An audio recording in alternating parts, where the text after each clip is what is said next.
Hello, everybody. Welcome back to Rain. Woo! Woo! Woo! The energy levels are way too high all of a sudden. Please help me. Sorry, I'm just, we built a great stair step. My woo, Aren's woo, and then was that Loth? I'm pretty sure that was Yes. Loth. Okay, it was so high and loud it was hard to tell. I was like, I'm pretty sure that was Loth, but I wasn't looking at it. Anyway, it's Rain. We're going session 9. Like rain. Like a new zone in 14, session 9. I have literally just posted session 8. If you're wondering when things are happening. But first, I would like to remind you that this episode is brought to you by our patrons.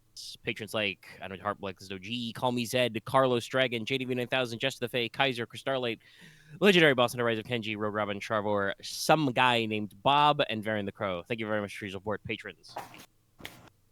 I almost goofed up Bob's name again. I think I was about to say some guy named Bob. I will not do that. What's up? Fucking stabby boat. Sorry. Gotta clean out your teeth. Oh, geez, that's what that noise was. Yes, that's just me sucking air through my teeth. Drink some water. Okay, all right. So, as usual, we begin at the beginning. You guys are returning to Stonehearth after a successful bandit campaign, successful police action. Good job. Butt pats and medals all around. Cool. We're not gonna make a big deal out of it because I'm pretty sure last time I already said I was giving you guys the temporary sovereignty point. Yes. For policing, and in my character notes, Jack Kemp is already marked as deceased. Good. So we're not gonna make a deal out of it. It would take a couple of days for all that to get processed, as established previously. Small handful of the guys who surrendered and stuff would be just tried and sentenced to a couple of years hard labor in prison. Most of them who are not already pre-dead by virtue of resisting being arrested will be, tried and publicly hung. Will be hung from the neck until dead. Yeah. As you do. During this time, because you guys were away from Stonehearth for a couple of days, Lucy Essek has gone ahead to the Bident to start making sure the Seawolf is ready after all the, winter times. Got to get her out of the dry dock and, all ready. Yeah. Because you don't just leave the boat in the water in port when it could be stormy and when there are sea devils. No. Oh, fear the water. Do fear the water. Fear the water. Anyway, we'll find out how much you guys fear the water later. Oh no. So, I've discussed previously, Seawolf has 24 passenger berths. There's 5 of you. I believe there's 5 more NPCs from your house you should be brungling. Or 4. And then... I'm gonna need that one for later. And we're looking for this. Oh, I'm glad the internet provided. So, yeah. So then there's also each of you has a slot to take a personal, servant or attendant. Yeah. Mm-hmm. So you got about space for 9 left. And I know that exactly one of you has been posting and thinking about who should take up those 9 slots.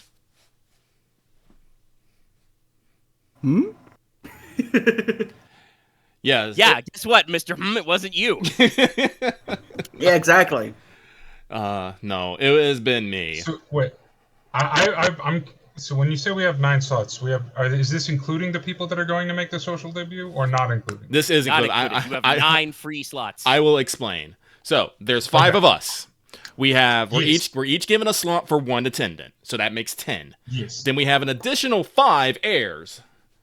and people making decisions, Yes. bringing us up to 14. That leaves us 9. Now, Okay. because yes, it was me. It was me all along who has been thinking about this. Do have a couple suggestions. One, we should bring the steward. We need to leave the seneschal. We need to leave the head confer. We need to leave, head lamplighter. We need to leave all those people behind to maintain. Did Loth spill coffee on himself? No, he's getting phone called. I hear the thought he was buzz. getting raided by the cops. No, it's Australia. He doesn't have to worry about that. But Wonderful. we should probably leave most of our big people inside. But I think it would probably weigh well upon their hearts if we were at least to take somebody with us, to keep an eye on us, and so we don't run around without our heads. Because no matter what we say, they're probably going to worry about what we're going to do. So to that end, I think we should bring along the steward. I had his name. Is that the Palak? No. Our steward. No, this is Seneschal. Sorry. Where's our steward? Let me pull it up. Sorry, of course I get a phone call right now. Here it is. Eberhard Farron, House of Aren, steward to House Logi, Lord of the Iron Knock, Lord Commander of the Order of Iron Hill. 43 years old. Omega has said that they are a family friend and has made the trip before, so they'd be pretty good. Now, I double-checked it. I think stewards are usually in charge of, household affairs. In, noble houses, I believe. I'm not entirely sure what it's. Yes, about right. Specifically because Lord Farron went with you on the last trip we all went together in the prologue. Yes, he went because he is was a personal friend of Leofric, and his role as your steward is also he's on your small council as your overall Lord Commander, so master of men at arms, knights, that kind of things. Yeah. Stewarding the castle, that kind of stuff. So he handled a lot of business while Leofric was away, but also, was just generally number 2 man. Yes. So bringing him will be along. Also, because we have... Listen. It was only 3 years ago, but someone in this family was stabbed. So bringing along a bit of extra... Was it Logesh? Yes, Logesh was stabbed and died 3 years ago. Yes, good work. That's what happened while you were on the phone. Yes, Wombat Man, it's Sergeant. That's how it's spelled in this time. I resolve your comments. Go away. I just want to get yeeted. I'm about to delete this Sorry. man. And he's a wombat right now. What? When did I turn into a wombat? Someone change his icon. No. Anyway, since there was an attempt on, a Logi not 2 years ago, I do not think bringing some extra men-at-arms may be amiss. We have, if we bring the steward, that gives us 8 slots, and we can't fill that all up with men-at-arms. And that can be enough for a small protection detail if anyone decides to go out, or maybe 2 to each of you plus 2 to for the heirs. I don't know if the heirs are going to be out and about a lot. I don't actually know what their plans are for the capital. That's one of those things I'm probably going to ask them about. What do they want to do? I can guarantee at least 2 of them will try and sneak out. Well, I can guarantee you anything. that I think only one of them has points in climb, at least. Actually, I should double check if Kieran has points in climb. I mean, they will attempt to sneak out, but will they? Oh, no. 2 of them will attempt to sneak out. 1 of them will be successful. That's my prediction. I will probably, then I will probably have to say, hey, don't sneak out. If you want to go I mean, so to recap, because it has been, we're on session 8, and I think these discussions were covered around session 1. How it worked for you guys was you had kind of an informal curfew. Mm-hmm. There was a lights out period. You were told, 1, to avoid lower class districts of the city, period. Yes. And 2, not to go out alone, either to go in a large group or with the accompaniment of servants. Which multiple of us did not follow those directions. Really? Yeah, there were a couple times you guys went one-on-one to meetings. Those were all in the like Celestial District to other noble houses, though, so it wasn't as much of a problem. Well, no, mostly it was Enos going both escorted to snuck the out. lower town. Yeah, me and Enos both snuck out. When did you sneak out? I don't remember You didn't this. sneak out. You can't sneak for shit. No, I did. To where? To do what? It's on recording. It's 100%. Where did you go? You can't say Hold where on, you went. I when you went. sneak out. I went to the Iron District. Did you actually sneak out? What? Yes. I don't remember this. Nobody. It's remembers on this. recording. Okay, why I'm did you not sneak? crazy. Why did you sneak out to the Iron District? Because I wanted to. Yeah, I don't What believe did you that. do there? I mostly just looked at places. No, I swear to God, this happened. I'm not. This isn't a fever dream. I'm like, I can't remember if you did or not, but I am totally gonna go double check. It sounds like a fever dream. I mean, I don't want to disbelieve that he could because Dallas, Dallas would roll 2 dice and get double 10s on a sneak roll. But I know for a fact he didn't have those fucking points in I sneak. want to point out, I have points in sneak. I think you literally were about to, but then Omega called for a climb check. That may also have happened because I'm pretty sure you were on the upper I can't floor. remember that. I remember a thing about Enos going to the Iron I District. swear and I'm not Konrad just going making there. shit up. Districts. I don't actually But he remember also Nicola no, leaving because town. I remember this because you asked me if I wanted to go to the Salt District, and I said no. I have no like I said, memory you of may this. have wandered out, but yeah, I have a hard time believing that Nicola actually got out of the compound. But anyway, I have for sure snuck out. Yeah, just but you wanna would have point had to go out a I have window. stealth. Bob. That's true. That's what Aren Like, was saying. I'm saying, like, I'm not saying this is impossible, but I find it highly unlikely. Even if you did do it, it's very funny of you to remember it because none of us remembered or cared. Oh, yeah, I think the reason I remember it is because I just remember thinking, well, that was fucking pointless. On the topic of people think things not many people care about. What's the name for the specific dialect for capital? Crown. I mean, it's all Crownish. Okay. It doesn't matter. You're speaking Crownish. You're all speaking Crownish. Okay, then I guess I just Put another point in Crown, and you speak it better now. You can probably emulate some accents. No, I'm pretty sure Axe missed the entire conversation I had with Aren one week where you don't need to put down your language as Norlish, your dialect. Yeah. You all speak Crownish. Probably. that was It was at some point a long time ago. It was But like that is a episode 2 specific- or something like that. That was a specific discussion I had because there was questions about that. So, it's all Crownish. It would probably be like a problem, like you would take a debuff to language if you only spoke like your specific dialect and other Crownish Gotcha. speakers had a problem understanding you. I will just add 1 extra die to it, so it's not that plus master. Yes. Okay. All right. So you want to take anyway, Eberhard Ferron. He's gone out with you. Yes. And then you'd have 8 slots. I would also say if you did want to leave him behind, you could also take his younger brother, Tancred Ferron. He is your sergeant at arms who is in charge of all your men at arms. Like he is ranked as a lamplighter commander. He is not the total commander man, general man of all lamplighters everywhere because you probably don't. Honestly, it'd probably be a Constables good are- idea. But yeah, he's a To take his brother Castellan, he's a instead? knight No, to commander, take 'em both.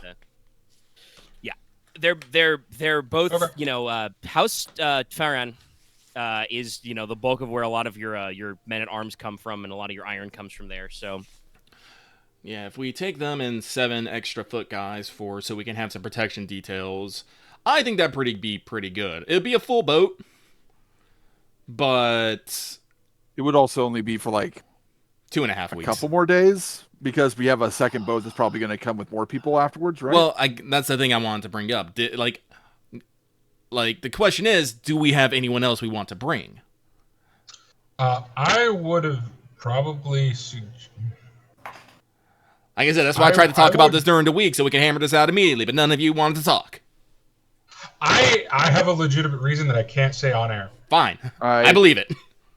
I didn't have anyone in mind, so I just But like that's the thing. If we can't think of anyone else to take, Omega did mention this. Since we have been going yearly, the compound has been maintained and staffed. So when we get there, we'll still have servants, maybe some footmen, some attendants there to help run the thing. We'll have some extra. We'll have our own personal attendants, which will help us take care of our day-to-day needs. We'll have two of our small council, which should again alleviate the concerns of the council back home, and extra dudes for protection. I think the only person I would want to extend an invitation to would possibly be Matthias Gladwin, just because he, if we don't extend an invitation, Gladwin would be the only one of our branch houses that does not have representation here, which feels weird.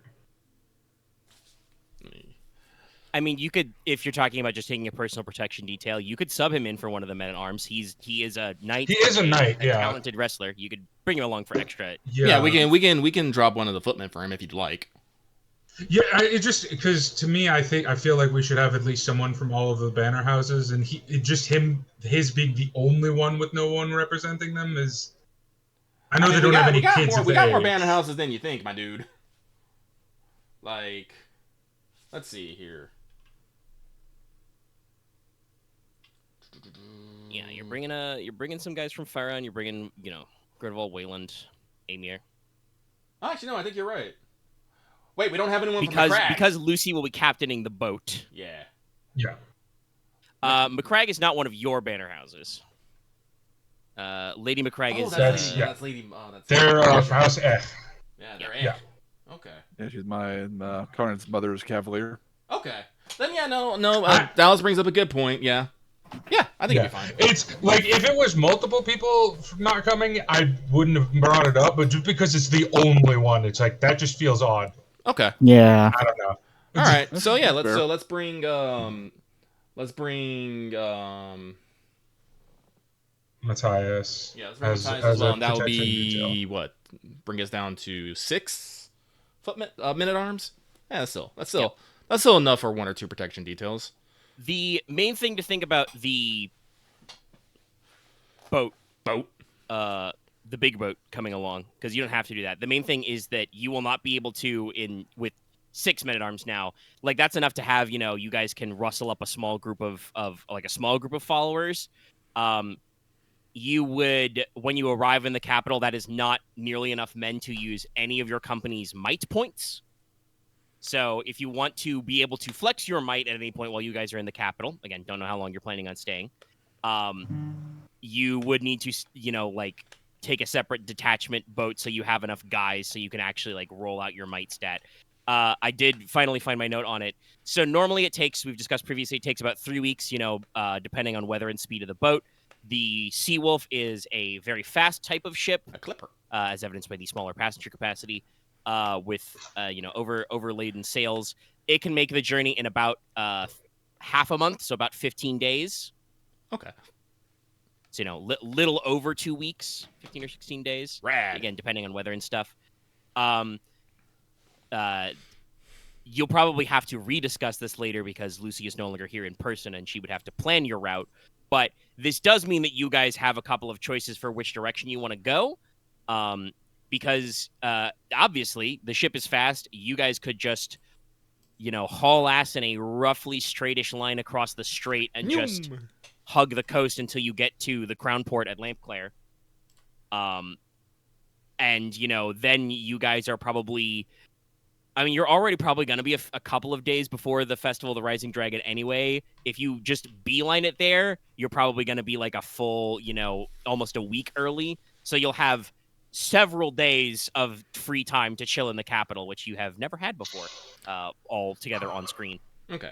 I think it's alternatively, if you guys want to plan stops, in case of any kind of use of your supplies or maritime misadventure to make repairs, you can plan a more normal route and stop at one of several ports along the way, including, you could swing across the Iceheart Strait to Ferretti Lands. That's the Shaded Bay. There are, of course, Aich ports in Norlon if you want close ports to stop and take on supplies. Or you could swing a little south, down the South Peninsula, and pop into Tron for a day or two, port up. Some of you might like that. So, Loth, you say Logesh will invent Everhelm. Is that as your personal attendant or taking up one of the footman slot? Personal attendant. Because I think Logesh doesn't really use much in the way of servants to take care of himself. So you're +1. Yes. And also, I do want to, speaking of +1s, I do want to bring this up. It was discussed last time, but I don't think we formalized it. And this is mostly for Leslok to decide, but obviously I think he would take your input on it.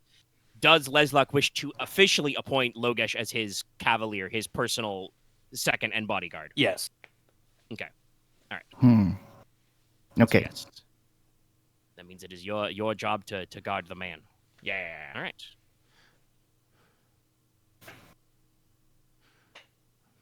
Okay. Alrighty, so yes. So we might need to discuss the route with Lucy, but again, we still have Konrad and Leslok. Sorry, I was thinking. You still have attendant slots. Are you just gonna bring a servant, no servant, a friend? Yeah. Konrad has his valet George. George, that's right, you do. Okay, so that. So Leslok. I'll probably bring a servant. I don't have anyone in mind unless there are. That's fine. That's fine. You just have an attendant. I believe. I mean, obviously, you can. We got plenty of. We can make up new names and stuff, but I believe that. Is it like? I've got a couple names here. I believe Valerie was Leslok's attendant and maid. This is where Axe realizes he hasn't written these names down.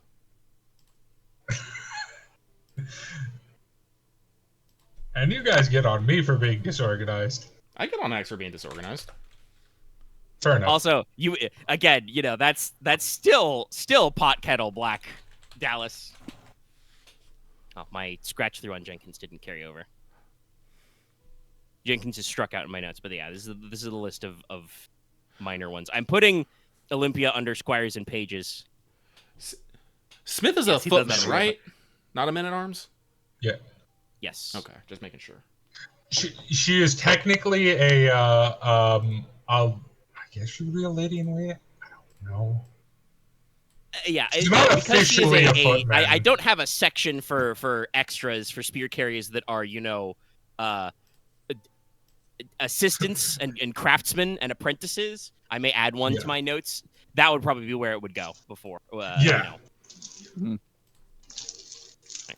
have. And I don't remember where the name Murdoch came from. I have it called out, but I double checked and dug it up. Okay, he's got it. He got it. Okay, so you will bring Valerie. Now that you mentioned it, I do recall his name being said. I had to double check and check some things, but like I said, if you guys start feeding me names, I'll start writing notes. All right. It's a good thing I left it in the cabal to double check. So with that though, I do believe that fills up all our slots. Speak now. Forever hold your peace, and if you don't, I swear I'll throw you off the boat. I'll ask Big Bill to throw you off the boat. I have no objections. Big Billy. I'm fine. So, No so objections, before we unless- finalize all this, Yes. I just want to make sure with Omega, this is not overlapping with the crew that will be needed for the boat. No. correct? This is the In Clipper addition is to that- designed to take transport passengers and cargo with speed. She is a fully manned crew. It takes about 70 to crew her. Basically, there's a crew Okay, segment and then good. there's a passenger Making segment. sure. Yeah. I will probably be assisting with the crew. Now keep in mind, it's a boat built for speed, so you are not getting very fancy berths. No. Again, most of you probably don't care because you're soldier men. Now, Mr. Chuckle, I do want to warn you, Inos is this going to boat be is built for fucking speed. miserable. Most of the captain's cabin is for captaining. I know. Lucy does not have a very large bed in there. I know. Although there's probably enough floor space to run you a hammock if you would prefer a seat by a window. Would you like a cot? That helps your seasickness. Well, yes, I was chuckling because, well, it was kind of Lucy because, for the first week, Inos is just going to be out. He's just going to be in whatever they set up. Yeah. Yeah. It's hammocks and cots. So if you want to throw probably not out on deck, but like Lucy probably has informally strung you a hammock in her cabin so you could like look out the back window and die. if that would help you Longingly. not die. Otherwise, it's it's bunk you deep in the galley cabin and hope that eventually the smell of salted fish being fried makes you feel alive. Nah. No, I was totally expecting just to be dead and just not be leaving my cot for like a week. But no, I was also expecting Inos to be dead, so... Well, no, I mean, Inos... You've been traveling back and forth for like 3 years, so you could probably start getting some sea legs, but it's not very natural to you, for sure. Okay, wait, no, I take that back. It's no longer a week, it's like 4 days. Yeah, you've made great improvements, cousin. It's like, it always takes Enos a few days to get his sea legs. And then the camera pans over and just Logesh has tied himself to like the mast. I've just seen who's typing now. Anyway, What now? so yes, Enos will probably spend the first few days in Lucy's room and then probably just move back down to the Merc when that's done. Trust me, I don't think there's a... Honestly, I'm gonna be real. I don't know how much hanky-panky can happen while we're underway. No. And the boats are rocking. Oh fuck! No, if it's the kind of ship I think it is, no. This is like the opposite of romantic. Yeah. It could be a little romantic. Sorry, I hit my mic. It's a clipper. It's very dashing, very fast, but also that probably means a lot of work. And there are, like I said, it's going to be fully crewed. There's going to be 70 non-gender specific dudes on board. So I was very happy to see that you put the first officer down because I literally was going to ask, hey, what about like the Seawolves like officer corps?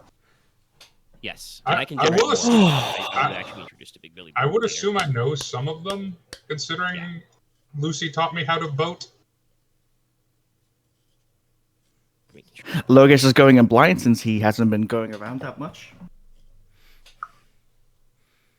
I would like to say that that Enos is probably well regarded by the crew and officer corps, but he has heard many a subtle threat. Don't you fuck with our captain. Pretty much, yeah. Or we'll kill you. Yes. We don't mind. These are sailors. They're not going to I'm mince glad without words. me even explaining to you what the folks from the land of House Essex are like. Inos has a great idea. Lucky's caught done pretty well. Spoilers. They're very close but very informal with their liege lords because the people of House Essex are, captain the boats and get on the whaling ships and man the line in winter when the sea devils come. So they're very like I said, friendly, loyal, informal. Yeah. No, Enos is going to be hearing no amount of shit for the first few days from them as, he dies across the deck, and Enos won't be able to say anything. But, they'll make sure that, Enos gets to where he needs to be. Nicola will also be participating. So, no, I don't know if I spaced on Oh, I'm sorry, what was that, Go. X? No, please I don't know if I finish. spaced on this or not, but we decided we're just going directly to it. Oh, no, we're going to probably... We haven't discussed that itinerary. Like I said, I wanted to mention that there's some variables, but Yeah. I think Lucky we was should correct. We need go. to actually go to the Bident and talk to Lucy because she'll need to Yeah. chart. I think going directly to is probably a better idea, just because we don't want to accidentally get into some shit that will delay us. Well, I think we should also probably... Well, again, we should talk to Lucy and see what she knows about, the, coming storms, dangers. That's also true. Again, like, that's why I want to say I don't want us to commit right now. We're going to talk to people who knows these routes and get her best take on it. And if we want So I to... guess the last boat-related question then is, do you want to prep a second ship, a galley, galleon, loaded with a lot more men and servants to come with you?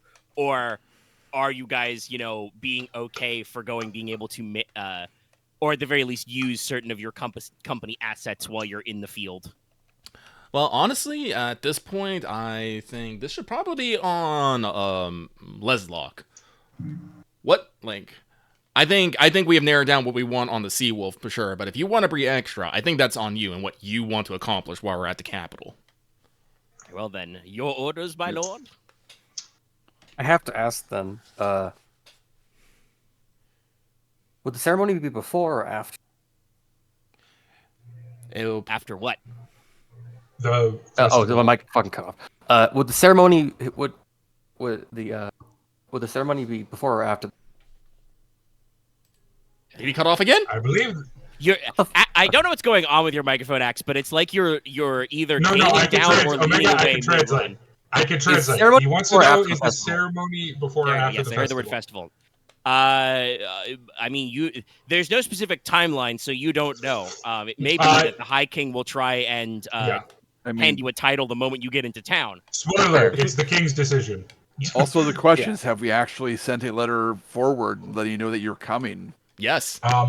Yes. Oh, we did? Okay. Yeah. Both me and Lucky have. Several letters have left this house. Yes. Yes. I don't know if Yeah. anybody's Well- used the official phrase, about the marquiship, but yes, no, it has been pre-announced. I would have mentioned to Aurelius that we are coming for for Logesh's crowning thingy. Don't worry, the crown prince receives many letters. He knows many things.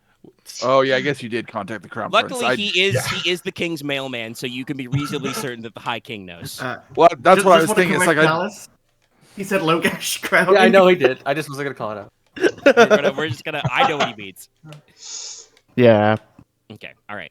So yes, you can. You do not know exactly when such a thing will occur, but it could be like I said, that the High King wants to see you, immediately when you get into town, or he might let you wait a few days. I don't think I said this part out loud yet, but if you're having a conversation about going, and you like bringing people, oddly enough, Aurelia would definitely suggest, maybe, I don't know, maybe because she's young and spunky, she would suggest going in force. You want to present a strong front, and also the last time the Lord of Logi was in this town, he did die, and that's not cool. So she would definitely be okay with sending additional guys, but I definitely had a note that I wanted to that she would probably say is also when you go, you should take she would phrase it as take that with you, but she points at the Feuerkrull, the a dragonbone greatsword that was gifted to Logi Torchbringer by the High King. You should bring it with you and present that as your be sworn in upon item. That's a big sword. Wrong if I'd want Konrad or Logesh to carry it. I mean, it's not. I But don't the think you question is if can they carry have it, the ability cousin. to carry it. Is anybody body 4 in this crew? Yes. Okay. So yeah, Yeah, you can body use it. 3, sadly. This is in the notes. Dragonbone weapons have the same rule as being massive, but they can be any size. Normally, only Is this two-handed just weapons can be Guts' extra sword? big. That's what I'm just imagining. No, because it's made with Dragonbone. It looks a little bit like. Where's a good picture of this? I'm more thinking of like the Dawn Servant swords. Well, it's a great sword, so it's not curved. But where's my best picture of this thing? It's not curved because we're not Romanian. I have personally been thinking it looks a little bit like this or some other items. There are several examples of greatswords made with sawfish. So yeah, it's fucking big, honking, and spiky because it's made with dragon bone and dragon teeth. I feel like it would accompany very well. Oh, it actually has dragon teeth on it also. Okay, interesting. Yeah, no, it was made with dragon bones and teeth, so it's very scaly. Mostly it just hangs in your parlor and looks cool, but it is an official relic of your house gifted by the High King. So symbolically, it would be a very big, very significant deal if, as Aurelia counseled, you took it on the boat with you and when the High King, is going to grant you titles and lift you up, you present that. On the other hand, it is also, very, very valuable, very big, pointy, and intimidating. So, it's all about image. the more you talk about it, the more it feels like it I just look at fits Leslok's Konrad. noodle arms. Well, yeah, he wouldn't use it. I He's wouldn't already use it. got I a have magic Thunder. ancestral sword. Anyway, please continue, X.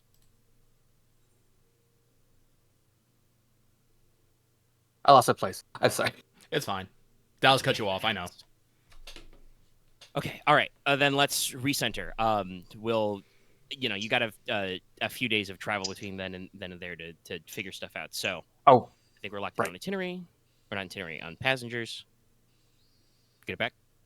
An official request letter probably would have been. I myself, X would have. I know Leslok was smart enough to at least probably send one once we all agreed that we were going to go do this. Yes, you send word ahead to the capital. Very well. We have done this. But But no, he wants to specify it's a formal send letter ahead. So yes, that's okay. I make a note. Probably with your signet seal and everything. Okay.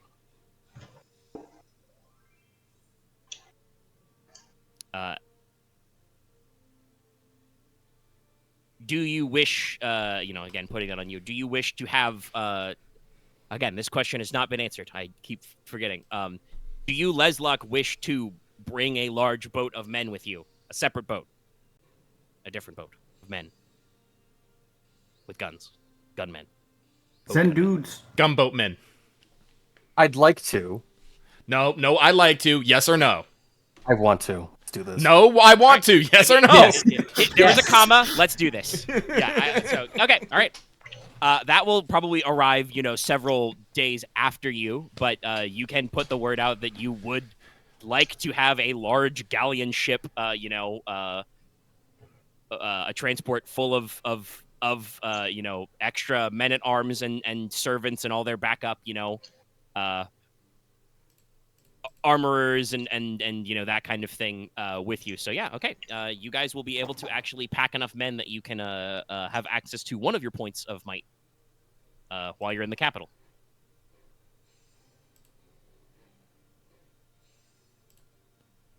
Bala. Now, if you're going to stay a long time in the capital, I may need to double check the charts for feeding and quartering followers. But yeah, Oh, realistically, okay, so I'll ask this to Leslok. Would these be people you want with us during the entire time, or just with us during the crowning ceremony? I'd like them to do the ceremony. I'd also want actually people on standby, if anything. Okay. They don't need to shadow us all the time, but have them be ready. no, listen. It's why it was brought up. It's a reasonable precaution. Yeah. Okay. But again, I just All wanted to put it on your shoulders. Yeah. No. I mean, no, it's a company decision. It's good. It's we're going in. Okay. All right. So like I said, you guys technically have a couple days of downtime while your highwaymen are being, tried, processed, hung. Obviously, you guys are probably making some of these transport arrangements during this downtime. You need to start packing trunks, letting people know they are invited, et cetera, et cetera. It will be probably a couple of days travel by carriage all the way from Stonehearth to the Bident, because it is, on your coast. You will be passing through House Wayland lands, so you'll, be able to pick up... Ick. No, she's not coming with you. You're not actually bringing Ike, but you're bringing your sister, Yorwin. Yes. Yeah. I would like. But also, Ike did get a commission from one of you, so Yeah. you'll be able to pick that up while you're on the way. Oh, she'll have that done before we leave? Yeah, it's been like a week Excellent. since you gave her the Orichalcum. Well, that one's the personal commission. I also did the other commission for the gift, but that wasn't Orichalcum, I don't think. Yeah, your various commission gifts and things for when you arrive in the capital will all be taken care of by local artisans as well. Yes. Excellent. I would Somebody like else to was say. yes, you. I would like in that time. I would like to do the fascinating antidote ability of Love and Dignity. You have to be doing that as part of a company action.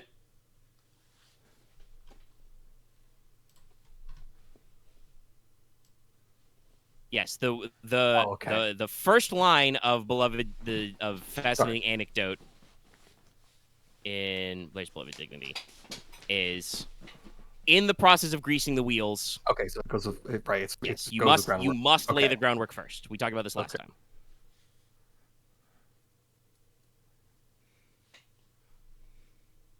I correlated that wrong. That's entirely my. Yes, if you were going out to like impress the gentry and stuff, then yes, you could get your fascinating antidote done then, but it just doesn't happen. Yeah. Okay. You But don't, All right. you don't just get to be fascinating unless you take fascinate. Well, is yeah, different. the fascinating antidote gives you a Jester Fascinate Master die for a time period, but yes, you have to do it during the greasing the wheels process of step 1. Okay. All right. Like I said, you guys have a couple of days downtime. I want to. There's a slight order of operations here. During this time period, is anybody doing any research or number crunching on the places of power question? Well, actually, since I put a point into law that from the previous session before that, I think I think Logesh would take a crack at it along with anyone else who's willing to look into this. Okay, Lucas, go ahead and roll me Nickel- knowledge plus lore. Yeah. I'm I'll sorry. let him do This is it. the couple of days downtime. I'm sorry. I'm just trying to get the time. This is like a couple days downtime before we leave, or a couple days downtime before we like go right out and talk to Lucy. This would be before you leave to go to the Bident, because you're in Stonehearth waiting for your criminals to be processed. Okay. So you would have a couple of days. Like I said, if there's any Yay! personal items you want to get, fives. Nice. Okay. How? The wombat succeeds. I'm sorry. I don't mean to tangent it, but I'm assuming that the Seawolf has a fairly robust cargo capacity. Yes. Okay. Then what Inos is probably actually going to do is he is going to go ride home and buy up or trade for a bunch of Iron Demon products to bring with him so he can try selling them while he is in the capital. Okay. So he will probably what is be your total wealth right now? 5. Okay, you can get some pretty good stuff. Yes. Like I said, I'm not bleh. I'm not being like thing. It's just something he's doing because this is how he maintains his wealth. Yes. No. Yeah. Honestly, on that, But on top of that, Inos also wants to make sure that he wants to get several silver and gold ingots and uncut jewelry to take with him, so he can work on something while he is in the capital. Yes, you can have some raw materials. Thank you. that is it for me. On that note, I am going to try and make some orichalcum before we go. Okay. You got a couple days if you want to alchemize. That's another reason why I brought it up. I would also Yes. like to do the lore, and I was about to say I had correlate the contents, which I think only reduces to do this by like difficulty by 2. There's no set difficulty for this. This Okay. is absolutely a normal thing lore does. To research history and folklore. Join me. Yeah, go ahead and roll your knowledge plus lore. Since Together. This is the only one we haven't spoken of. Konrad, what are you doing with a couple days downtime? Oh my god! I don't really have any ideas, so All right, Just hanging out. You stand there looking cool. He's so cool. I don't. Make sure your guns are all loaded and polished. I mean, technically, you We- did we get can an talk- injury during that We can attack. You talk could business. just be Like, it's resting up. technically wealth 4, I mean, it would recover the next day after I sleep. because whatever item is made from it. We'll talk later. Anyway, Take the roleplay opportunity. I don't know. success. All right, yeah, you've crafted the orichalcum. Because I would like maybe. Sorry, just. Oh. Go, Lucky. Oh no, sorry, but I would like at least like 2 uses of your orichalcum for reasons. All right. Well, he didn't call multiple actions, so he hammers out one useful unit of orichalcum. It only takes like Just 8 the hours. fact that Axe rolled fucking 9 d10s and got only 3 ones. Everything else is just spread out. Well, hey, if It- it was a it difficulty, did. I might have at least made it at least. The dice man does it. Yeah, no, you pass. I feel like the way this works is I've built this Leslok. whole library. yeah, I literally have been spending time memorizing this library. You just like very rapidly find, a handful of books on the subject and start piling them up. But you're, mostly going off memory, so you don't necessarily go very deep. Logesh, a lot of this learning is new to you. You've literally bought a new point in lore, so you're not so experienced at this. But you take a much slower, methodical approach and spend a lot more time, like, not just remembering what is in the books, but like reading it and understanding it and processing it. So, you guys are looking for these general vibes of like, where are some places that might be, mystical connections to the other side and the power of the gods in our lands? Where could they be? Obvious one, all of you already knew this, is Fjaliv, the Mountain of Life, is sacred to both the, giants and iron demons. Honestly, it's a pretty big mountain. You can probably see it like hazily from Stonehearth. The slopes are like snow-capped all year round. Not really need to do anything to make sure that is secured. Logi, or technically Gridarvol the Wise, but, Logi's labyrinth is built under the mountain now, so you're pretty sure you can count that one as on lock. The other big one that probably springs to mind immediately, especially for, Leslok with the speed thinking, is Lorelei Rock. So, Lorelei Rock, also called the Misty Rock, is I guess you would say island, a rocky outcropping on your southwestern coast. So this is known because it, first of all, it's very foggy around there, and there's a lot of rocky shoals, so it's a navigational hazard. But it was known that this used to be the northernmost outpost of the merfolk, but they were forced to abandon it because of encroachment by Monstrum and such like. Sea devils. Rises up out of the coast near the Iron Cliffs of Pragan. It's about 100 yards up out of the sea, but there were sea caves kind of like in and around it that the merfolk could work in. Leslok, you do remember from studying old records that there was actually physically on top of the rock, there was a monastery that had a small like mortuary temple dedicated to Silwand Logi, the Raider Knight,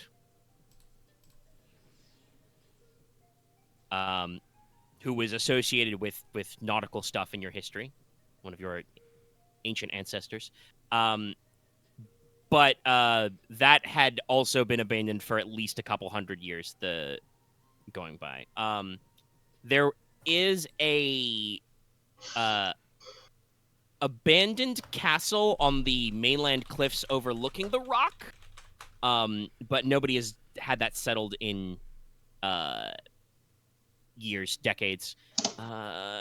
You might vaguely remember some reports that there were monastic orders and scholars who were trying to like push for the castle to be repopulated and refurbished and maybe retake the rock. You think that like where the castle, which is called Castle Sjöberg. Would you kindly write that down? Yeah, I'm writing it down. I'm putting it Yeah, down. I'm actually going to be taking notes. I'm trying to as well. Yes. That started as like a watchtower and a small chapel.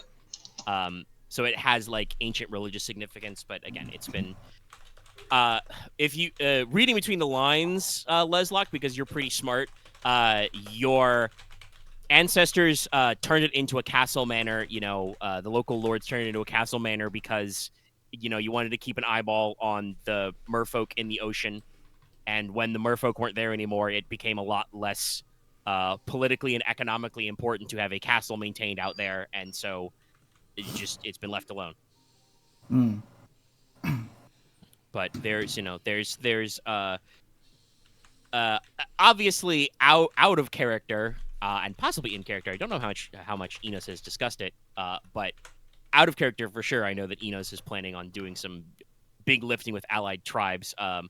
If you guys wanted to go a dungeon crawling in Lorelei Rock, you'd probably have to make sure it's clear and clean before you can invite the merfolk back. Mm-hmm.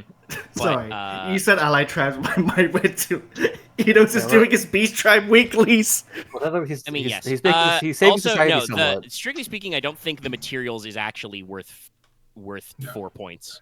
Okay. No, sorry. The orichalcum after made is worth 4 because it's whatever is normally worth +3. I mean, I would say the raw materials are worth 3. Yeah, no, but They're it's not still doing if it's anything yet. under your wealth score, no, you don't have to worry about it. You can't buy it like unlimitedly. Yeah. You can get You can get at least enough to work with. Yeah. Logesh would have to haggle or drop my wealth. Yeah.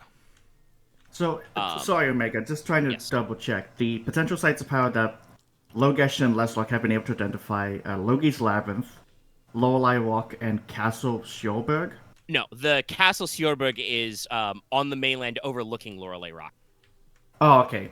Yes, so it would be important to, making sure that place, because, if Lorelei Rock is significant and sacred and there is a monastery on it, you're pretty sure that sea devils have been occupying it for about 200 years. So That's probably not good for, maintaining the balance. It's gonna be real. yes, Yeah. that may be a one to pencil in a little higher on your list. Yeah, so like that's what I've noted down. Maybe when we get back, we can go swimming. I'm really gonna need that merman's mead. And Those are but good notes. Logesh, while you're riding around because you got a little higher height, you recall, and Leslok probably remembers too, but he's he's correlating the contents of his own brain here, so it's a little different. You remember that in the actual area of Logi's tomb, there were a lot of reliefs on the walls, which showed you vague symbols that looked like rivers, standing stones, and trees, like big trees. There's a few different places that could be, and you're pretty sure not all the reliefs looked exactly the same.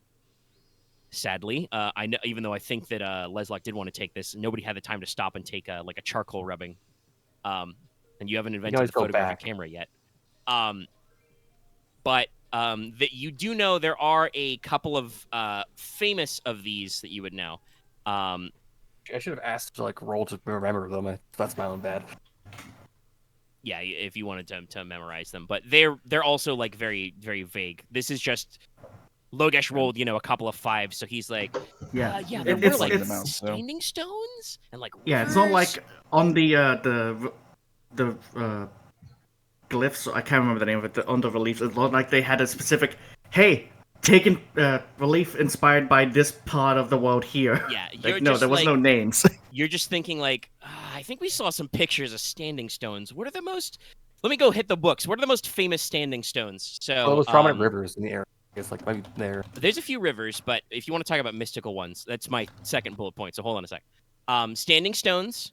The most famous standing stones in Tyne are on the hill known as Aransan, also known more commonly in Crownish as Wintertop. The stones themselves don't really have a name, but Wintertop is called that because it's a large hill that has a strangely flat top, and it is bare all year round. Grass and trees don't really grow on the hill, so it's kind of bald all year round, like it's winter. God, that reminds me of that one place from Lord of the Rings. What Yeah. was it? Weathertop? Yeah. Kind of similar. That's in a region known as the Cairnmoor. That's between your lands of House Logi and House Farron's lands, where there's just a lot of hills and there are a lot of barrows and cairns, piled stones to mark burials. People occasionally say they see ghosts or fairies among the hills. The stones themselves, at least according to the books that Logesh is reading, are etched with mountainkin runes. Unfortunately, historians don't really have a good idea of how long they've been there and have some great records. The oldest accounts Logesh can find, the stones have always been on Wintertop. But you do know that the hills were declared closed to the public a couple hundred years ago. One of your ancestors closed it because there were very, very vague notes of rumors of, Paganist folk rituals happening there, or that House Viltur rebels were in the area as an encampment because it is marked with runes. So one of your ancestors basically closed the hill to the public a couple hundred years ago, and nobody's really looked since. Runes. So you don't know if it's significant. For rivers, this is actually one that is pretty close to you. It is the Rubaisruth, sometimes informally called the River of the Dead. This is your natural border between House Logi and House Wayland's territory. Now, some people think the river is lucky because if you look in it, there are little gold nuggets and little unkept gems such as rubies and sapphires in it. Most people do not hunt for them because, especially in spring when the snowmelt is happening, the river is very fast and men are known to be sucked in. Actually, I have been doing a little bit of prep work because you're not going on your tour of your holdings now, but I would say that one of your major cities in House Logi's lands is probably a bridge over this river. You have a very big bridge so you can securely cross this river because people fall in the river and they don't come out. They're not happy about it. The oldest tribes in Tyne thought the river was sacred. That river. And if you go all the way to the source of the river, like up into the mountains, there's a small river valley where there are very, very ancient, like pre-covenant stone-cut tombs. So maybe worth exploring, the source of the Rubaisreif. Now, for sacred trees, you don't have any like specific landmarks they line up to. The biggest forest in Tyne is the Corbwood, where House Aemir holds. There are smaller pockets of forests, in southern Tyne, but that's your biggest wood. Very big, deep, dark hardwoods in there.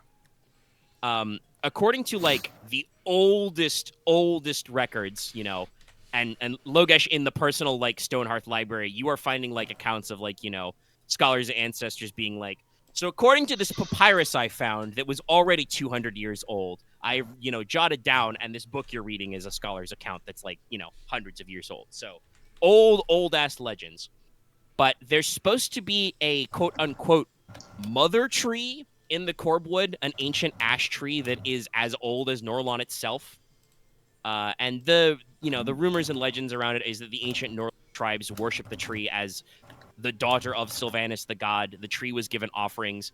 In return, the people received a bounty of food, and some stories about a sacred resin, which was said to cure illness and ward off black magic.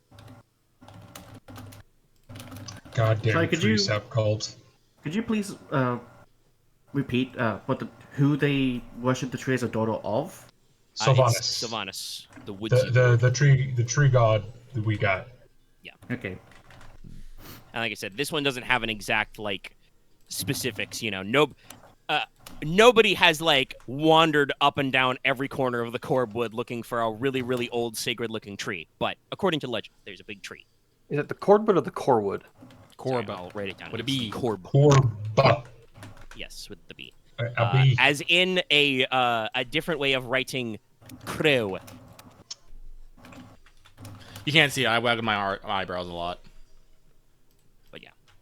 Also, hey, I wasn't thinking that down. Don't worry. There's a fuck ton of ravens in the Corbwood as well.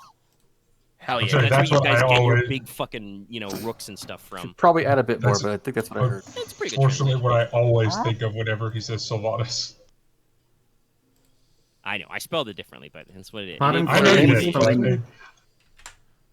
Pardon for any It's unfortunately spelling mistakes. pronounced the This is same. what I've written down. It's a bit all over the place, though. Well, at least you Hey, read something you guys down. wrote down your research. Yeah. All right. I did not write it down because I'm not there. No, you go up into the hills. You go up through the Drakensberg Way up to the Dragon's Eye. Nicola is waiting till Nicola is waiting till he can meet up with his study buddies to think about this stuff. Mm-hmm. Study buddies. All right. So after your couple of days, like we said, Jack Kemp is and the rest of them are hung. You get your sovereignty bonus. You guys have a couple of downtime to make sure all your stuff is in order. Konrad does probably have to take a day of bed rest just to be safe because he did get shot, punched. I got cut across the cheek. Yeah, sworded. Yeah. Okay, yes. I fixed it. With a short sword or a niff. That's Well, what no, it you is. reduced it to shock. So I still have to heal that. But it just but takes that rest. takes a day of full rest. So yeah, you probably do not bed rest, but it is a head wound, so it's probably like tie the bandage, don't exert yourself for a day, drink plenty of water, that kind of stuff. But that means that you guys are all grouped back up. You've gotten your notes down, and you are ready to, like I said, set off for the Bident holdings of House Leslok. Nicola is currently in whatever the Renaissance equivalent of a Hawaiian shirt and sunglasses is. I don't know what the like traveling tunic type deal would be. It's like a loungewear. A nice smoking jacket. Yeah, probably. Oh, you said you were going to help the crew. No, I am. He's just gonna do it fashionably. Why are you dressed like that then? Yeah! Got him. Because I like to feel the sun on my skin. Oh god. I Sorry, have been just told that I should dress. Sorry. Nah, I have just- been told I should. Okay, you can go. no, I was just commenting on what Lucky posted. Yeah, no, just having to make lots of those. But go, you tell your thing. I have been told I should dress less conservatively. By who?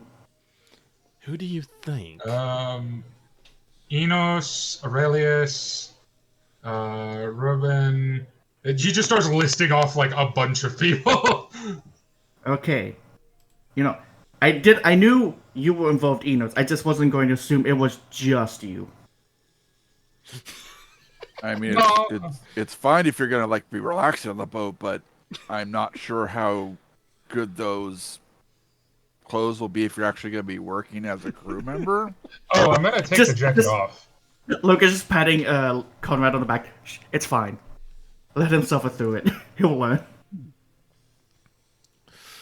Oh boy, oh boy, oh boy. Well, no, I was just concerned because he keeps talking about how he knows how to be a sailor now.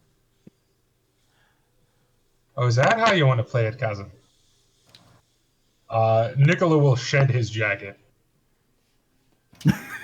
And reveal his Yakuza tattoo on his back. Sorry. No, I do not have a Yakuza tattoo. No, I'm sorry. I'm sorry. Complete tangent. But now I just imagine him throwing it off and suddenly just says, Nicola. Actually, funny thing about that, Nicola actually does have symbols drawn all over his body because that's a part of alchemy attunement. So I do have transmutation circles all up and down my I thought body. that was rune attunement. Yeah, I know. Alchemy is internal. It's alchemy. been several days, so the you would have had to perform formulas on yourself, but they're not permanent. Oh, okay. Take like unwholesome. Yeah, they would have washed off by now. Gotcha. It is correct. It is the Stoneheart sorcery attunement that is you get permanently tattooed or scarified with runes, so you always have access to spells. But yes, so if everybody's prepared, there is one last order of brief business. It's brief. Mostly for Leslok. Before you set out, probably around the day or the day before you're planning on actually like getting on your carriages and leaving, you are called upon by one. Here's my notes. Sister Adine. I mentioned before there is a personal chapel. A private temple in the keep. It's not like a full cathedral or anything, so you don't have you definitely don't have a bishop, and you also don't have like a high level priest. But you do have a lay priest, Sister Adine, who, again, not afforded a position on like your small council or anything. But if at any point you guys have had any normal religious questions to ask, she is there, and also probably performs various day-to-day functions at the keep. But she pops in while you're holding court and is like, excuse me, Lord Logi. It is my great pleasure to announce that you have a visitor. Oh? What is actually the... I don't remember what the... I guess it would be His Eminence. His Eminence, the Bishop Ignatius de Klerk has come. So, Bishop Ignatius. He's the Bishop of Brinton, the Bishopric of Tyne. He is your bishop. He's very old. I think I already put him in the... yes. He's about 70. It's in your notes. So, you know, Adine is normal, you know, adult age. She's your, you know, a normal adult woman. You would expect her. The bishop is old. He's 70 years old. So he kind of, you know, totters in on his crozier. He's got his big bishop hat, big robes. And he's just like, he'll try to be polite, but he's a little stooped as he's walking. You know, he'll go for you know, a bow of his head and, you know, try and do a very, you know, classical kiss of the signet ring. But like I said, he's very old. My lord, so good to see you. I regret I could be not there for this wedding of fealty, but as you know, the matters of men are not the matters of the church. That said, it is long overdue, yes. I believe you shall make a great marquess, as did your lord father. Terrible, terrible. To do this voice, by the way, I want to let you guys know, because you can't see my face, I am scrunching my own face together. And, you know, apply bobbing age my debuff eyebrows. to So self. yes, imagine that he is like his eyes are like permanently narrowed, and he's got, you know, mostly hidden by big bushy you know, gray eyebrows. He also has a big long beard, not bushy but long. Yes, terrible business. But I believe it would be best. I could have sent a letter, but I believe it would have been best to address this in person. Despite my many long years of service to yourself, the family, and the people of Tyne, as you can see, my lord, I'm quite old. Sorry. It gets easier when you joke about it. But yes, I have been speaking by mail for several years with His Eminency, the Pontifex Draconis, the voice of the dragon. Yes. And it has finally been decided by His Eminence and the Cardinal Council, the Clerical Council, that I am to be retiring as bishop. Yes. I have been offered a lovely position as an abbot in the south of the countryside.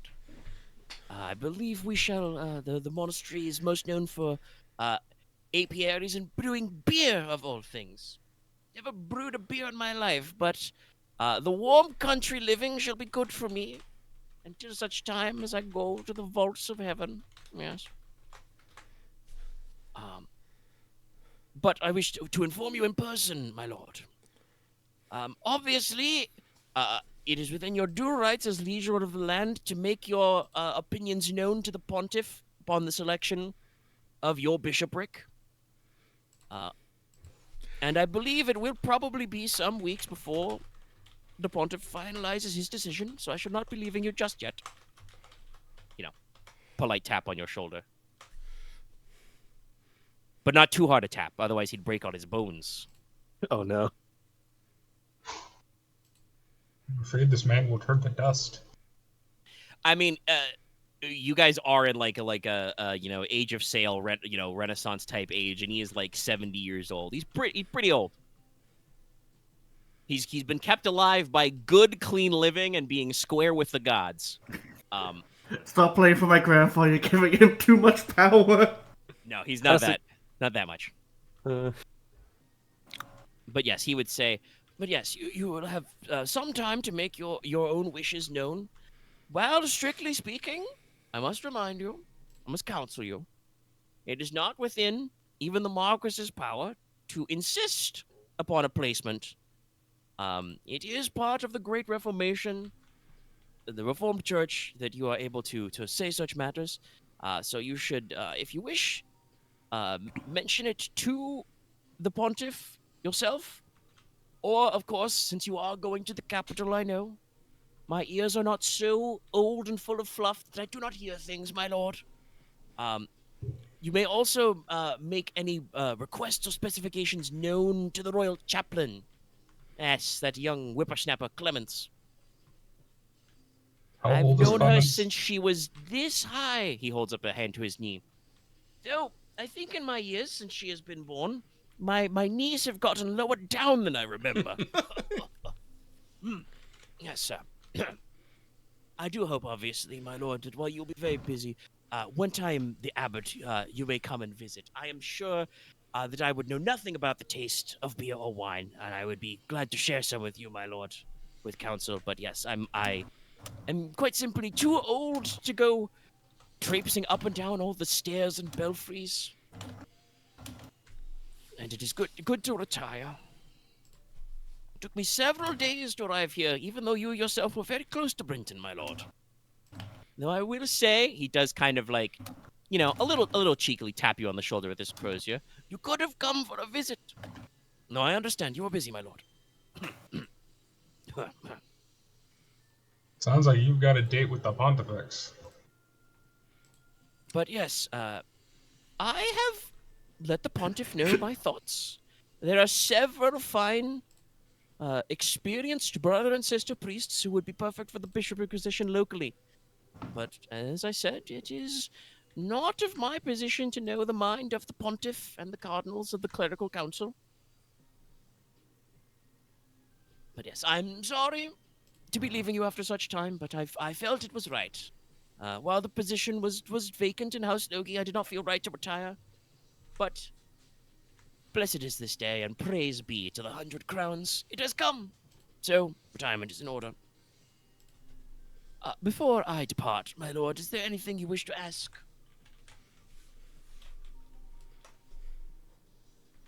He kind of leans on his crozier. Squishes his eyebrows at you. Sorry, just kicking. Names. Yes, he said he had some ideas of people here. Ask for their names, or ask someone to send them to you. No, we don't. Of course, we don't need that information. Who? Unless you're gonna go ask the Pontifex for a hot dommy mommy nun for your new bishop. Okay, that came out left field. Happening. I know, but still. Oh my God. Let's not ask for that. Kneel before God. Inos, I will give you every bar of orichalcum I ever make if you ask the Pontifex for that with a straight face. Oh, I can totally ask for a straight face, and I'd love to snub it to him, but I'm pretty sure if Inos asked that of the Pontiff, he would be like, Mr. Electric, spite to this man. And I gotta tell you, Inos, I gotta warn you. I'd have to roll some dice to see if you were smoked. He is the Pontifex. He would have some dragon sorcery. I'd have to double check. Anyway, yes. On every lightning bolt. But if you want to ask some names. You had the people in mind? Like, no. I just saw a Loth's gif. I love it. The helmet in the helmet. Yes. I have a few fine priests. My spelling skills are not what they once were. Too squinty for spectacles, you know. But yes, I can submit you the names. I believe I have probably like a lesser priest or monk attendant is there, and it's like, yes, Your Holiness, yes. Let's see, what are some good... Sorry, I don't have an exact theme name in front of me, but I'm thinking, what's a good name base for locals here? I got some priesty names.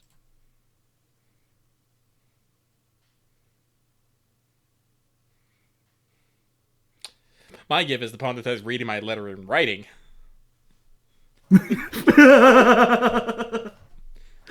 Yeah, the fucking slow takeoff glasses.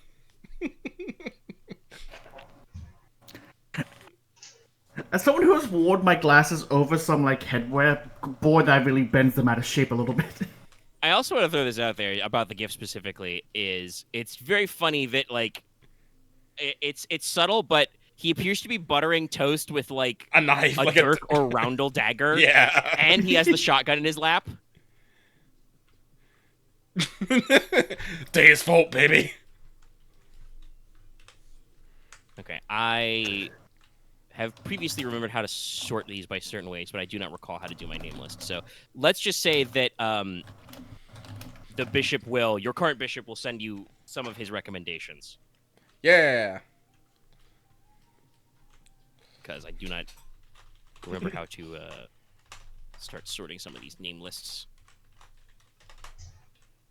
But yes, he will send you his list of recommendations.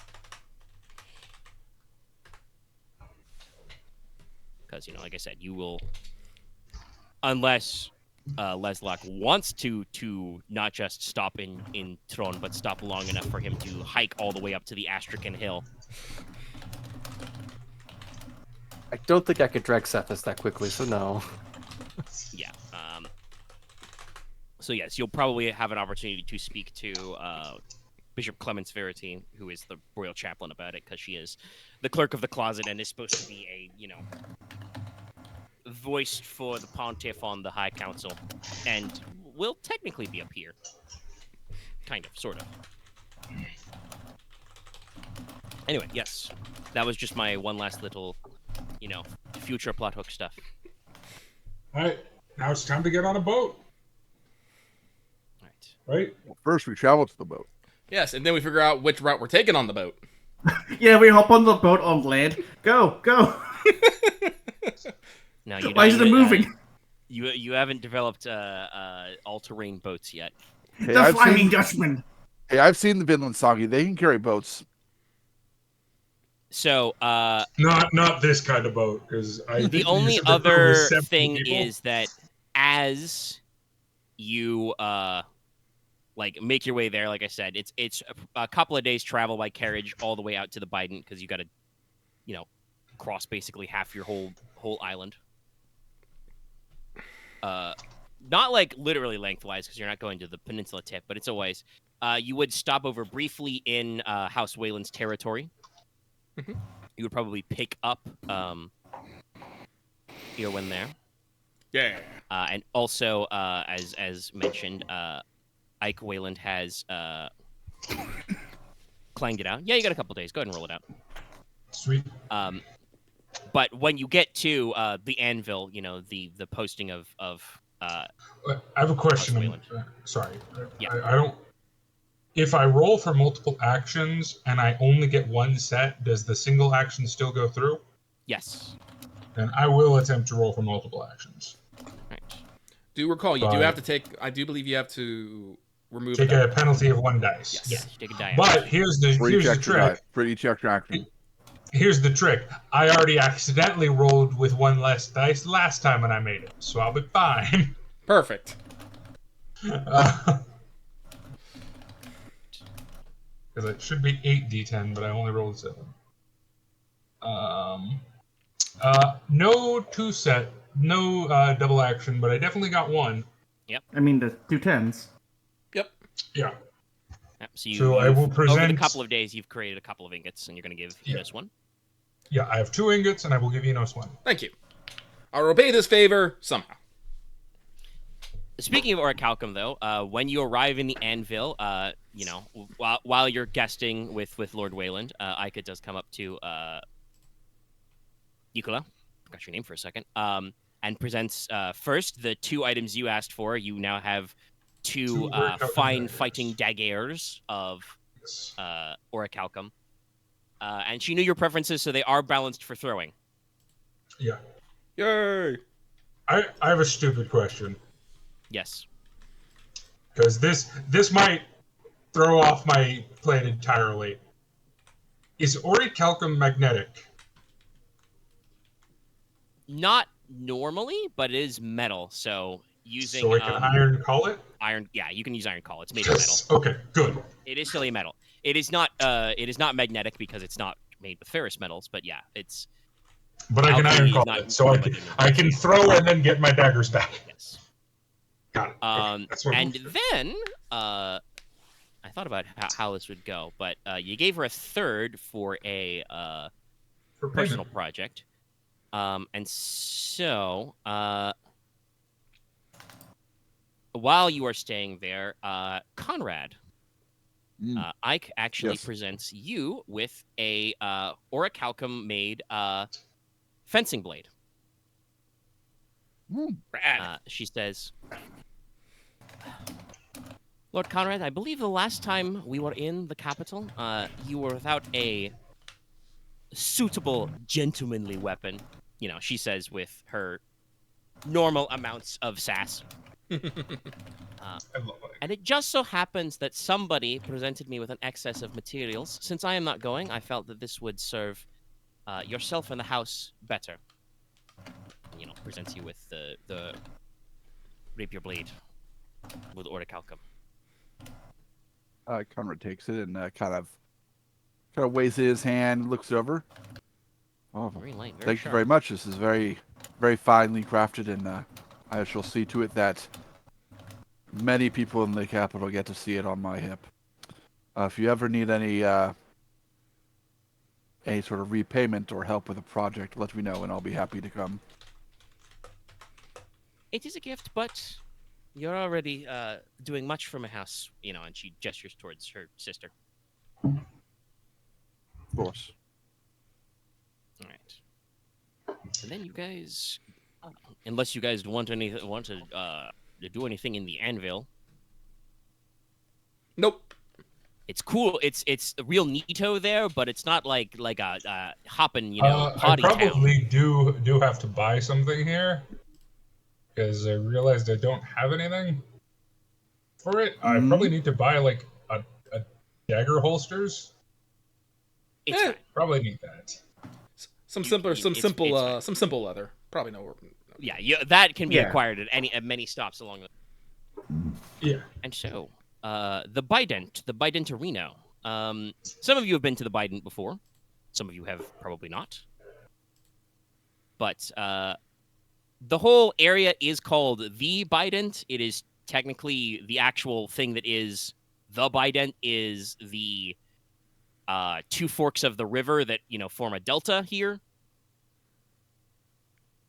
But it is still very good. It is along the Frostspilt River, which, you know, roughly translated from the Norlish dialect means the cold-ass river, not literally. It's cold. I'm pretty sure some people try to say yes, it actually means cold ass river. Some people probably do say it that way. The river is very cool all year round because it's basically almost a straight line of snowmelt to the sea, so it's cold. But it provides House Essex the ability to run water wheels, which they can use to mill flour, which is important, and also run sawmills. Because sawing is important for shipbuilding. This is where the bulk of your ships that you do have are built. Though, since you do not have any particular assets or specialty in shipbuilding, your navy is not very large.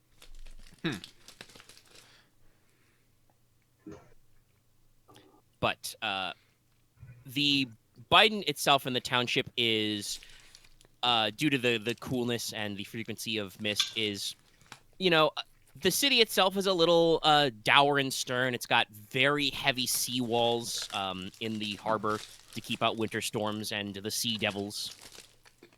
Most of the buildings are very solidly built, you know, heavy stone foundations, robust, you know, waterproof timbers, that kind of stuff.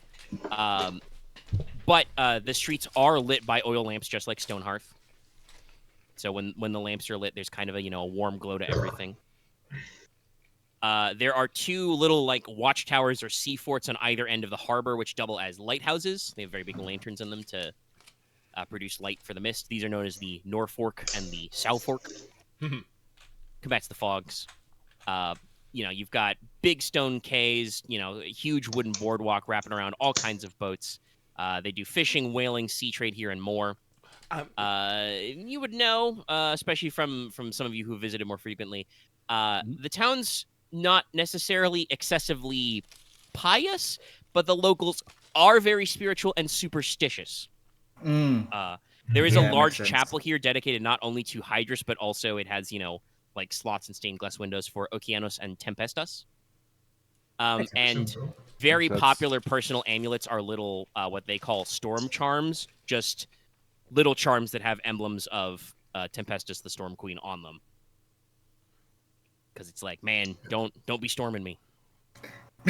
Don't stall me, bro. I would assume Tempestus and Okeanos are worshipped very differently in these kinds of areas than in the rest of the city or the rest of the Yeah, country. it's it's mostly like We love Okeanos and oh god, Tempestus, please don't screw us. Yes, it's like, oh, big Okeanos, Lord of the Waves, I'm going on your ocean today, man. Please be cool.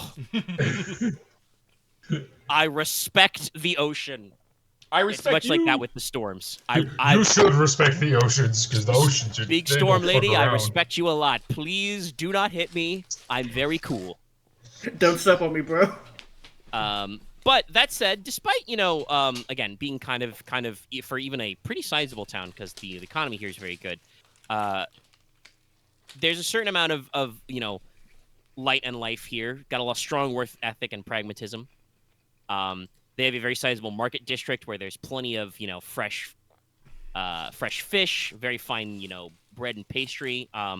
Lots of scrimshaw and whalebone work. Carpentry, the products of whale oil like lamp oil, soaps, perfumes, etc. And while they don't produce fine quality garments, there are many rugged garments for winter and sailing. You can get sailcloth, canvas, or oilcloth here. The closest you can get to waterproofed gear in this time. Mm-hmm.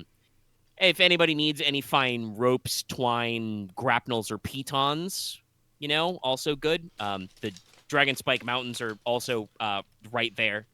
They're upriver, so occasionally you got to go into the mountains. Well, considering... I'm sorry. Go for it. Considering what we've discussed and some of the places we might have to go in the future, I think Logesh would just, preemptively buy some, rope, pittons, maybe a harness or two if they have it, but just things to help with getting around the place if we have to go exploring. Yes, it's perfectly high quality stuff. Yeah, pittons.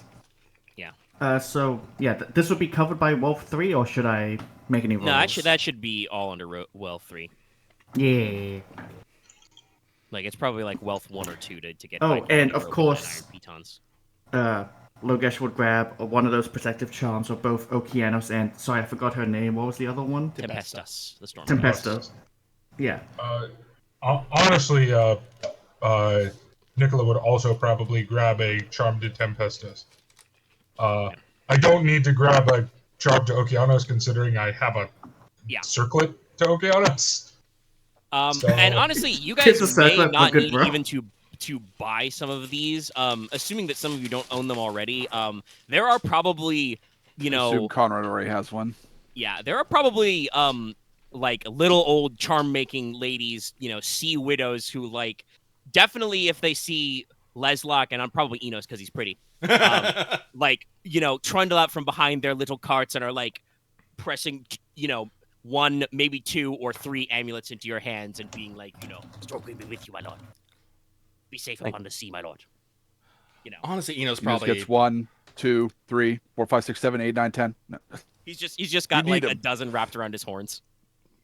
Yes, that's what Enos does. He just bends down and lets them put it on his horns.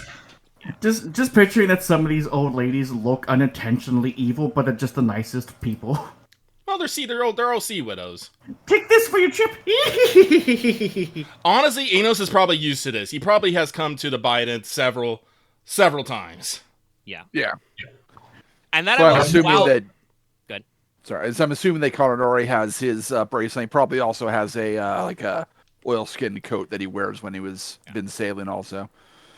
Yeah, but if anybody else needs a good oilcloth cloak or something, I probably canvas have overcoat. I probably have a good overcoat, just considering sailing. But Enos is filling spendy, so he's gonna get himself a fine quality of rope. And do we have a steel grapple? Oh yeah, no, you're in Tyne, baby. Yeah, high quality Tyne steel. I don't know when I might have to throw a hook up onto a window ledge and climb up. So yeah, no. There we go. Rope. And like I said, if you're looking for more passive times, when not hard at work, the locals amuse themselves with drinking and working songs. So there's always probably a little bit of song in the street. They drink Genever, aka gin, made from juniper berries. brandy or imported rum, often mixed with water to make grog, because water rations. And at night they would, to keep warm, drink that kind of hot carob cream, kind of a hot chocolate equivalent. And the locals, oddly enough, if you want game of choice, most people here play Marin's dice because you can whittle them out of whalebone. But yes. Speaking of whalebone, Konrad will be seeking out a craftsman to purchase a whalebone comb. Oh yes, very doable. He actually is that. I think a high quality jeweled comb is in the sample list of items. Oh, okay.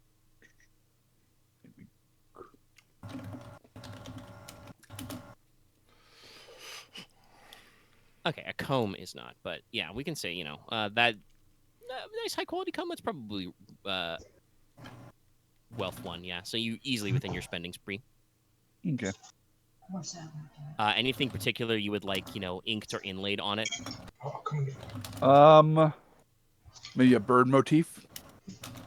Fair enough. Yes. Now, and then if they're actually crafting the full comb, he'll provide a sprig of the white warg fur. Yes. To kind of attach to it. Oh yeah, they can inlay that. All right.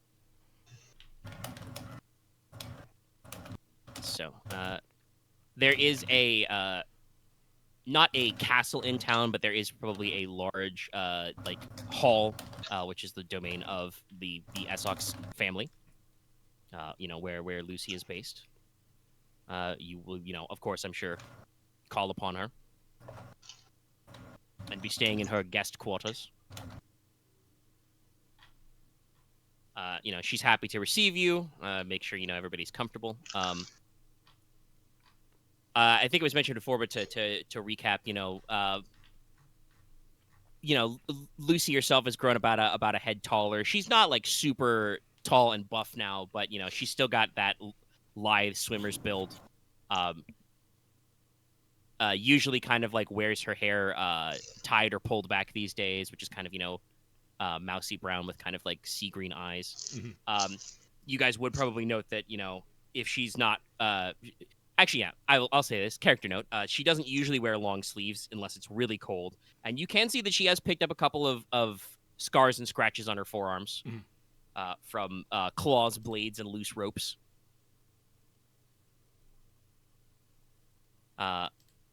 Also, if you have not been introduced to him before, you would meet her father, Eshman Essok, the former lord.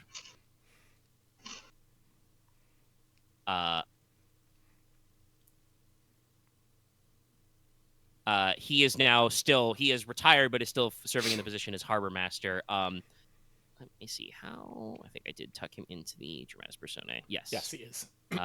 He is 50, which is still fairly advanced years for this time period, but they have been a hard 50 years. He has a creased, weather-beaten face. His hair is already snow white. He has a bad leg and walks with a cane, with a limp, and his left hand has been severed somewhere at the forearm, and he has a hook. He is often seen smoking bacco from a corncob pipe. Good for me bones, man. Now he just needs to wear a tattered sailor's cap all constantly, and he'd be perfect. Oh, he is. He is. Oh, excellent. He's old, so he's cold all the time. So he's got a woolen sailor's cap and a big coat at all times. Excellent. Perfect. I'm a man of the sea, man.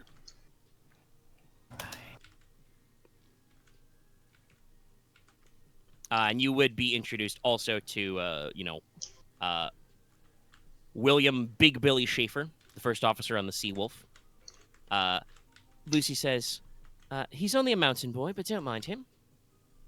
Father gave him a night ship a couple of years ago when he killed a sea devil with a billhook.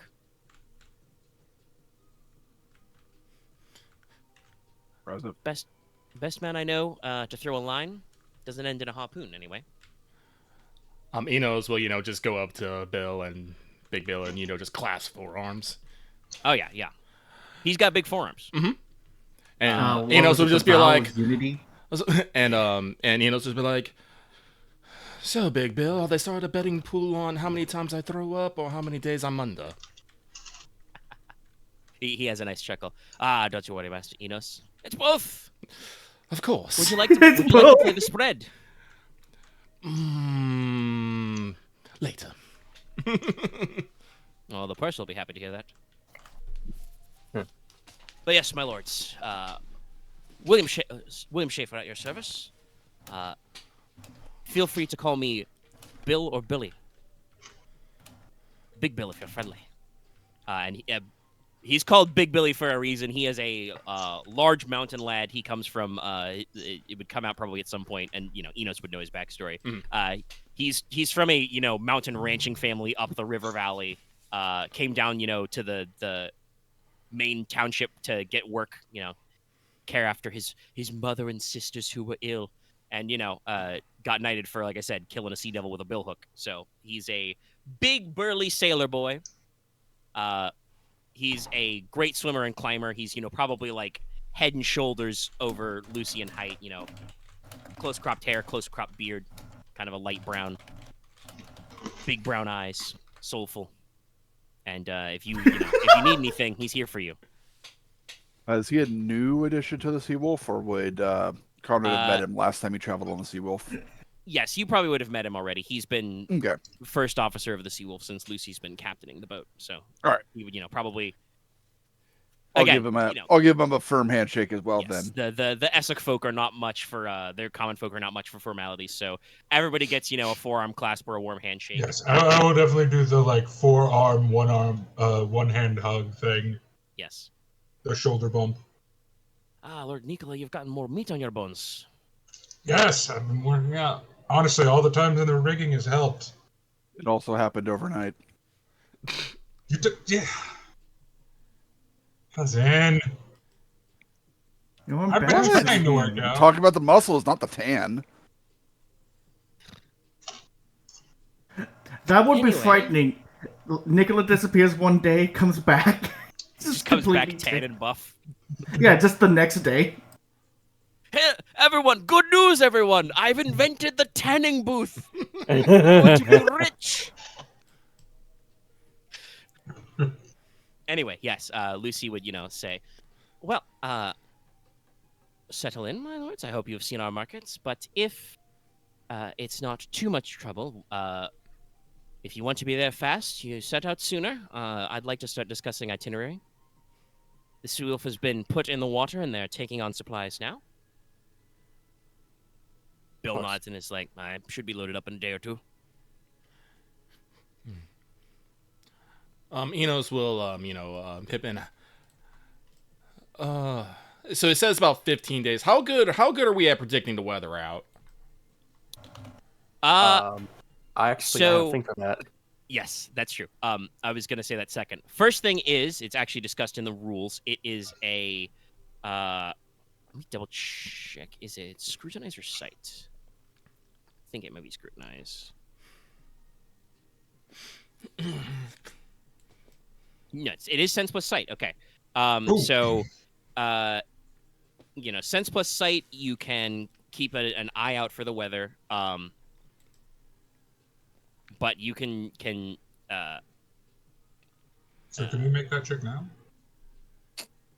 I mean, yes, but that would only be to let you know that what the local weather is. Yeah. Good point. Leslok, though, because of his attunement, has a almost unnatural ability to tell if a storm is going to come up on you. So basically, the range on if you have weather lookouts, it's based on the width of their set, how much time you have. With weather limb or the attunement power, you get a static number of rounds. The exact time is not specific, but that is probably several minutes to possibly even an hour or two of warning time. Not that Lucy, I think, would... Well, she can probably tell because of the eyes, but Lucy would not necessarily know what about Leslok's weather perception, but so it would be based on sight. So you can get a decent amount of warning with materials. Okay. It's probably easier if any of you have any particular skills at wilderness or survival. If anybody likes to, well, none of you I know how to cast the runes, but there are divinatory methods to tell the weather. Ooh, divinatory. That's I'm probably gonna haven't had that one. I'm probably gonna really be helping Lucy, I guess, check mid course. That probably makes sense. Just... But so what should we? So what do you want to do? Do you want to head straight for Lamp Clear, or do you want to make some stops along the way? Like I said, we got a little bit of lead time, so we could swing by, Ake Lands, stop by Throne, stop by for Ready Lands. But if you guys got nothing, we're just gonna go straight there and party in the capital. I'm gonna be honest. I think heading straight there would benefit us. Yes. Aren't we gonna? Yeah, we're going to Eichlands to pick up the girl anyway. But Logesh has nothing to that he wants to take care of that isn't in the capital. No, I think we already have everyone we're gonna be taking with us. No, okay, my bad. In which No, case, that's Ike Wayland. We're taking her sister. You run Wayland. Yeah, she's with you. It's it's not going to crank. Sorry. Lucy would say she would bring up. Well, a straight shot is not the common trade route, but we do have charts for that. The sea wolf is got a very deep keel, so we have to keep to the deeper waters, but that does mean we can cross open sea. I could chart you a course straight from here to Lampclair.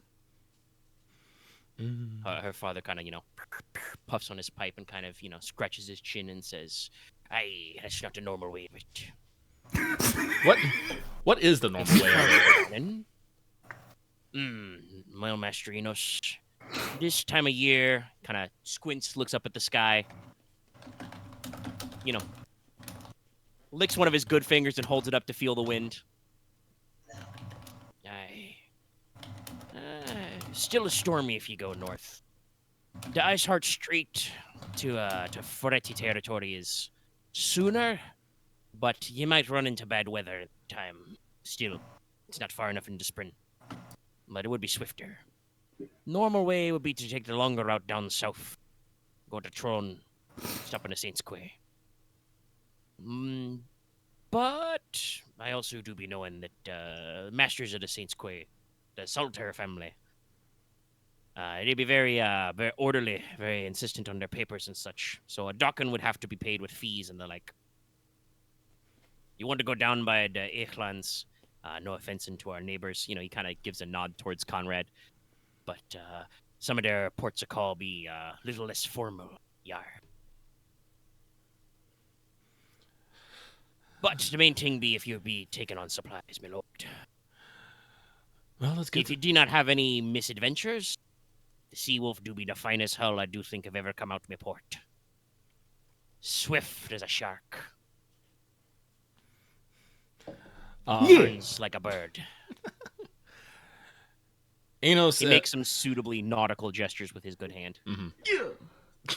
Inos again will look towards Leslok. Well, cuz it seems we have 3 ways we can go this. We can take the straight shot there, which is doable, but, bad weather and all. Or we can swing... we can swing south and maybe get held up a little bit. Or take a more northerly route and swing by your relatives.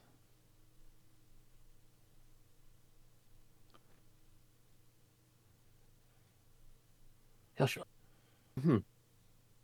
Honestly, I think I like the straight shot, but I don't trust the weather. Respect our time, so maybe it's better to pay a visit to our cousins north. You sure? You broke up entirely, so I heard nothing you said. Okay. Yeah. I can't do the voice. I caught the beginning, and then it just went nope. Oh, sorry. Actually, that's a good question. Are you trying to do a voice? Because mostly if you do, you're mostly just talking quiet. My voice only sounds different to myself when I like change the volume certain. So like I think if I make my voice go low enough to like sound different to myself, I think it's hard to pick up. Yeah, I think your mic doesn't like it when you soft talk. Mhm. I get the intent. Yes, so you're thinking of a more I trust. northerly run. I would like to take a straight shot, but I don't think the weather will respect our time. Or the DM. I mean, what? Shut up, Dallas. Are you trying to incur his wrath? Inos is gonna, do a sly grin. It's like, you sure you don't want to take the southerly route? Stop by, maybe pay a certain man a visit. Wrong house. I know he'll more than likely. Oh, The no. festival. Also, fuck you, Dallas. Sarah Verity is very much at the Verity house. No, it's Ferretti, not Verity. Yeah, no.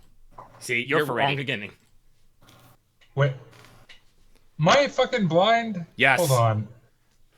There's Foretti and Veretti. They're spelled very differently. Oh, okay. So okay, no. Verity. Because you were doing a pirate accent. No offense, Oleg. I misheard you.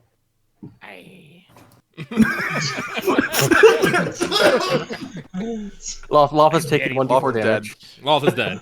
Anyway, but Loth took shocked all zones. yes, it's like it'd be an excellent chance to catch up in the flesh before all. He doesn't make this. I don't want to say hell because I feel that would make everyone fucking cross themselves. Bedlam. There we go. Before all bedlam breaks loose. Not to mention, if you do have to. I'm sorry. Was the bishop meeting like private or something, or was that just kind of open? No, it would have been, at the very least, it would have been publicly announced. Okay. So I don't think Leslok said he was going to be like, oh, hold on, I got to take this meeting privately. Yeah. And I was like, you could maybe pop by and make your wishes known to the clergy. It's 3 birds, 1 stone. Can't get any better than that.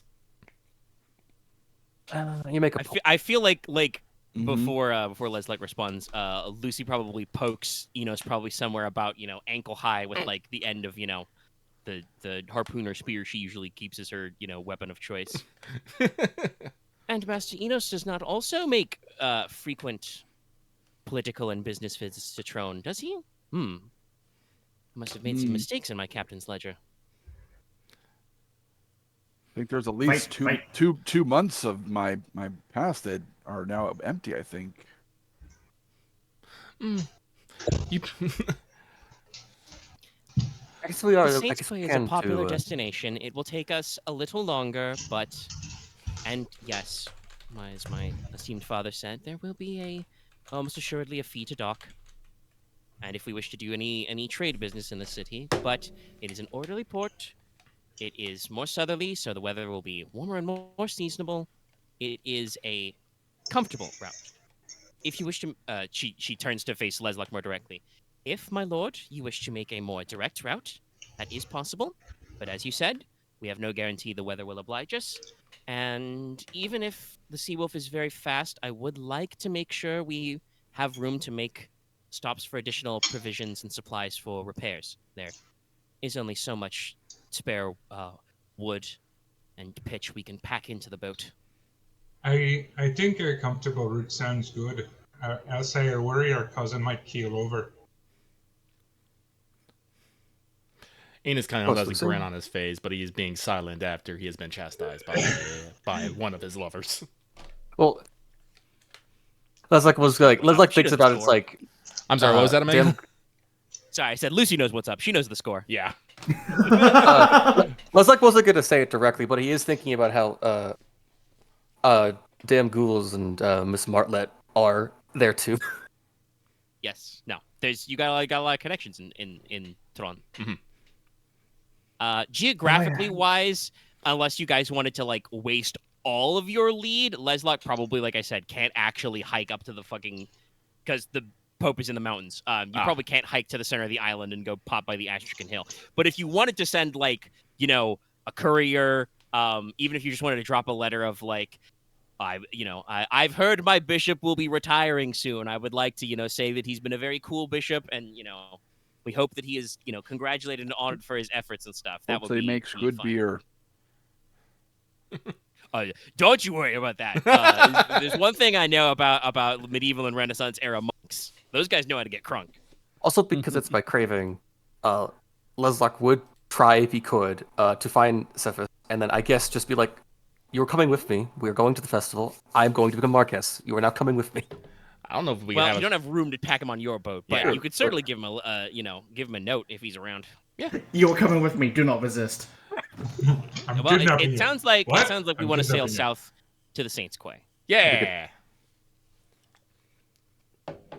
Sounds good to me. I reckon. Spelled that way. Now we could try something. I think this is technically the only continent I haven't visited yet.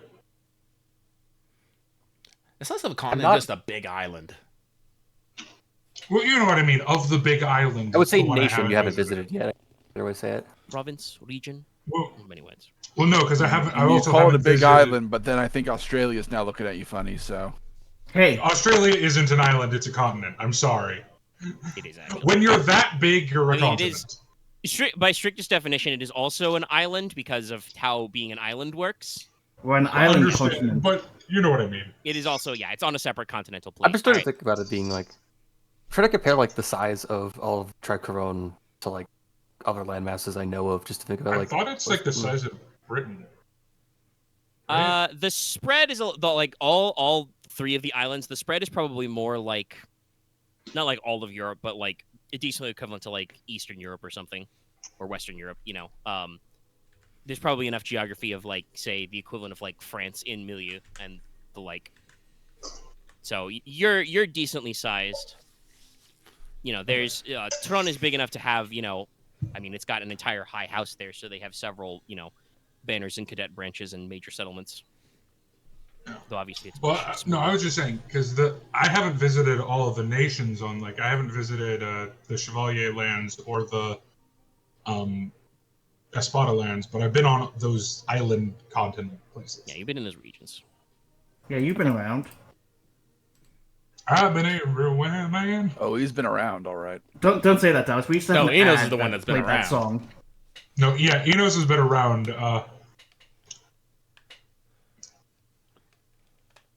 But yes. All right. So, before you guys, bunk down for a day and then get ready to go out, anybody wanna take a tour of the Seawolf first? That'd be nice.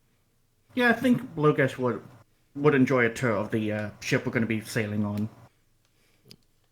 All right. Yeah, she's been, being prepared to sail. You see men loading up. It's a long, sleek clipper type hull, so it's got a low keel, two-masted brig-style sails. Takes about 70 men to crew. She is armed. She's got a single gun deck holding 14 guns, 7 4-pound cannons to a broadside, and 4 more swivel guns, 2 to a side and 1 each, fore and aft. They're about half a pound. It's got great speed, very fast hull. The sails, those of you who know about sailing, are over-rigged, so it has great ability to catch the wind, and also can do what is called sailing close to the wind, i.e., basically you can turn front wind, like headwind in front of you, into speed because the sails can function basically like a wing and generate forward momentum. So it's very maneuverable, but not exceptionally like bulky size, not excessive guns. Technically, you can remove the cannons and take extra boats. There is probably a couple of rowboat launches because this type of ship cannot actually go into shallow waters. Like I said, she's got a.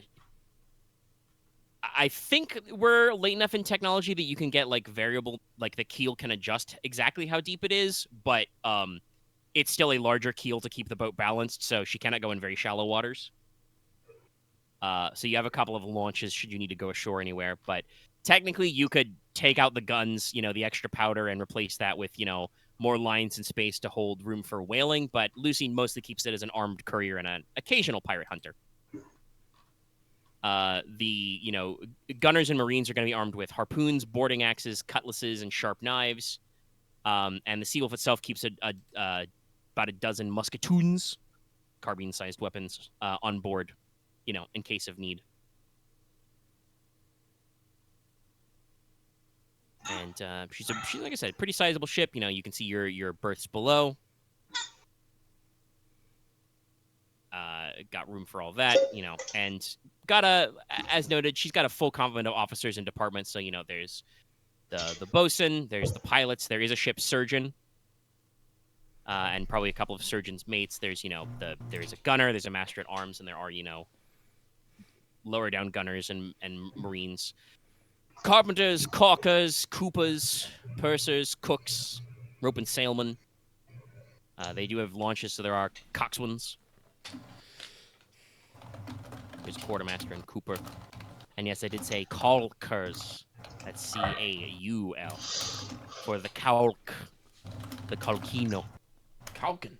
The caulkino clutch. Because that's important to keep your boat watertight. It is. Mm-hmm. Oh. Yeah. I guess then let us be off once we can. Still really want to try the weather roll, just looks like. I mean, you'd probably do it in the next morning, but I think the way Weather Limb works is... I have the let me double check. here. Do you choose to use it, or should I be like, hey, make a roll, because the weather's... Maybe the weather's Here's the description I kept down. Advantages... Weather is happening. That is actually noted in the section on whatchamacallit, Work for Your Lives, the section about like storms and boating does say that at the GM's discretion, Weather Limb may only just tell you the weather is changing, not that it's necessarily going to storm. Okay, yes, so you would double check. It's 12 hours in advance, so you'd want to do it the day of. Mm-hmm. But his is all magical and weird, so... Yeah. I mean, it's still as the advantage. It's just not a limit to your site. Well, you would know that you would probably leave with the tides, and you would need to make sure that the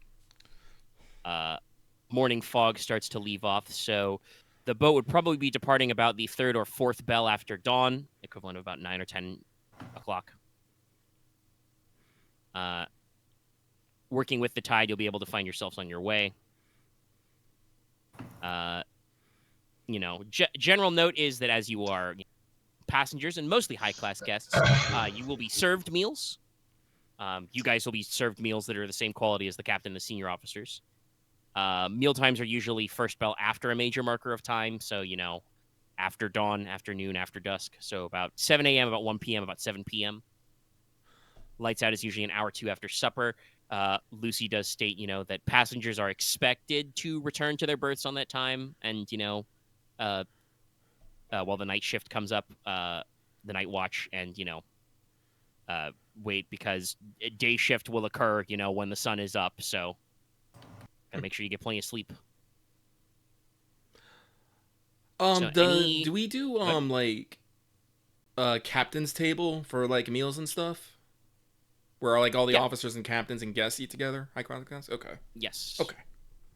Lucy would have the captain's quarters are, 1/2 bedroom, 1/2 office, so not like an excess amount of space, but at the very least, I think all of the player characters and, herself, Billy, probably one or two more of the senior officers would be able to fit for a meal. Stand in it.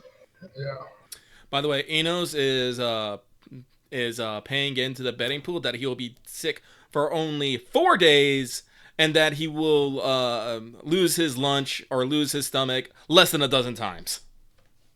And he'll pay into it generously.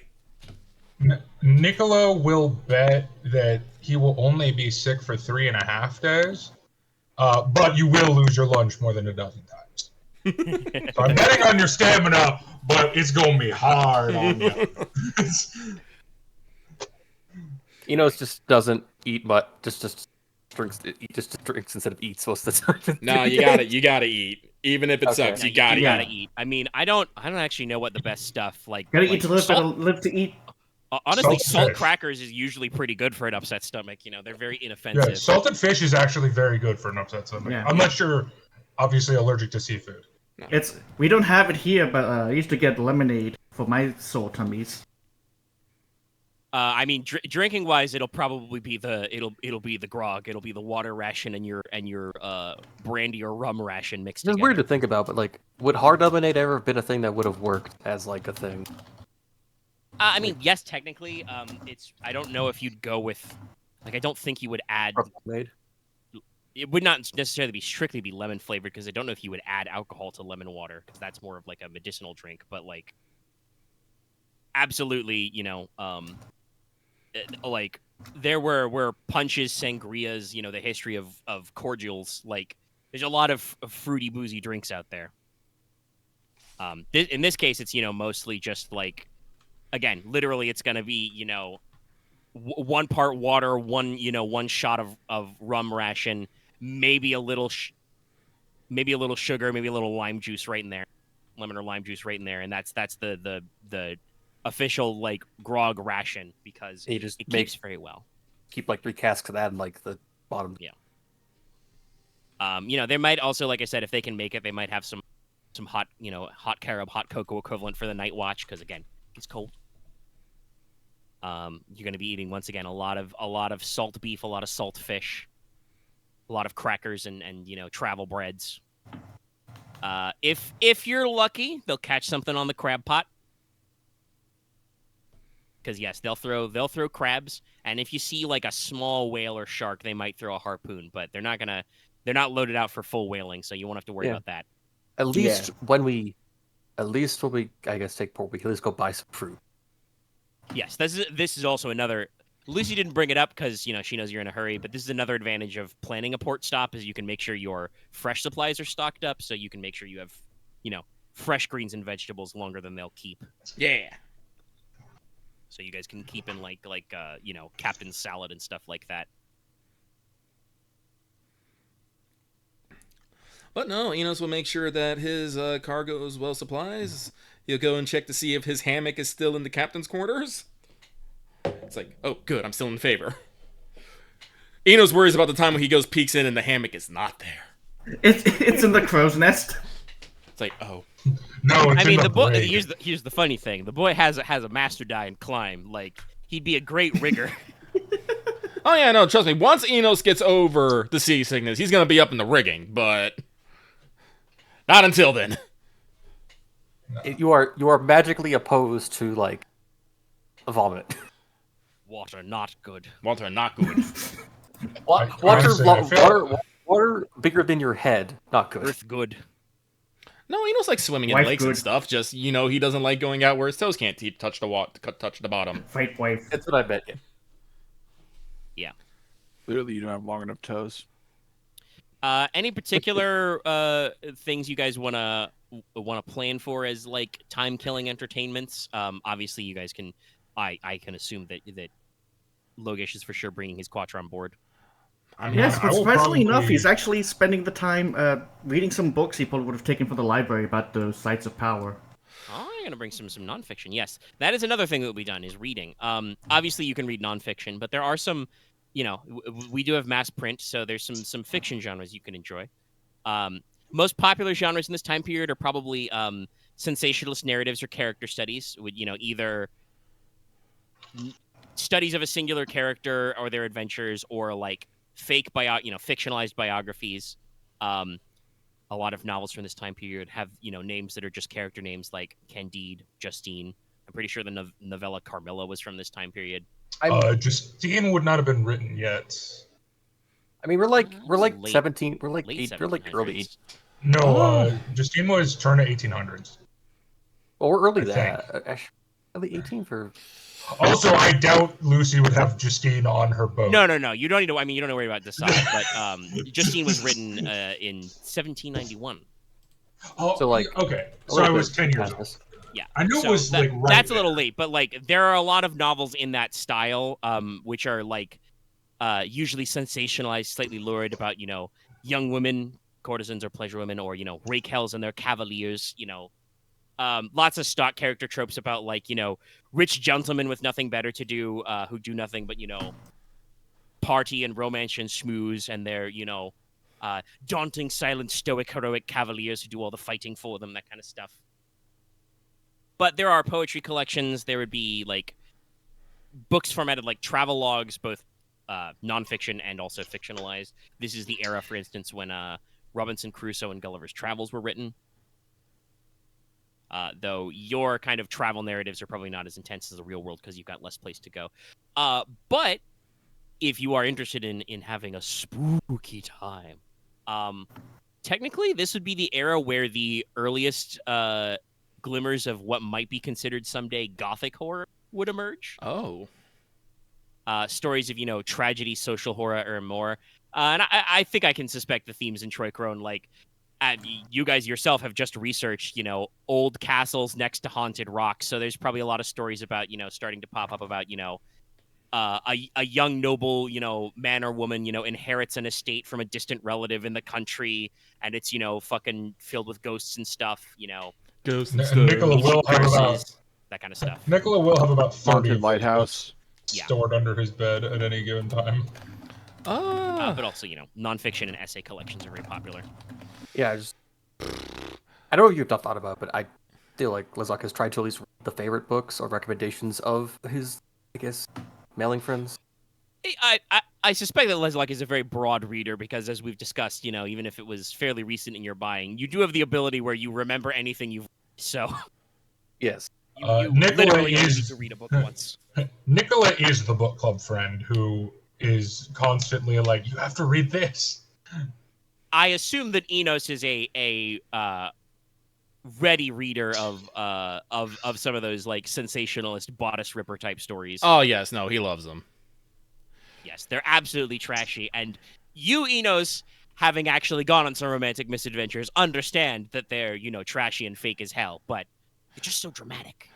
It's like he says, yes, it's trashy because it doesn't actually happen. And that's what's great about it. But yeah, so there's some space for that. And like I said, the crew, will probably engage in games of chance with Varrot or Marin's dice. Yeah, no, I was about to say, Inos will also probably be playing dice with cards and dice with some of the boys. Yeah, no. I Nicola is image- going to heavily play Oh, God, dice with image. the crew. But Inos probably will also try to make an effort to make sure that our youngest ones are suitably entertained. Yeah, they're not excluded. Yeah. Yes. Konrad definitely would probably try and lean as much as he could towards physical activity. He's probably the one organizing, morning calisthenics and stuff like that.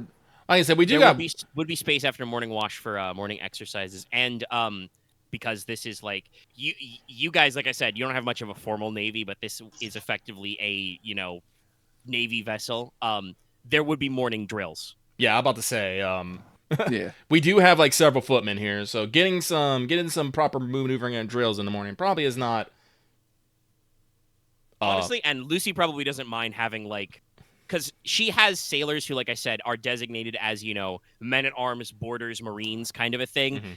They're probably like not as formally trained as some of the men at arms, and you have several knights and cavaliers with you as well, like extra protection. Let's go. But yes, now you do have to pack a few extra things. Thorin Amir is probably going to be busy because to demonstrate some of his house's skills, he's bringing on a couple of fine hunting falcons, hunting hawks. I will be definitely helping my sister pack. Yes. Your sister probably plans to quietly read a lot.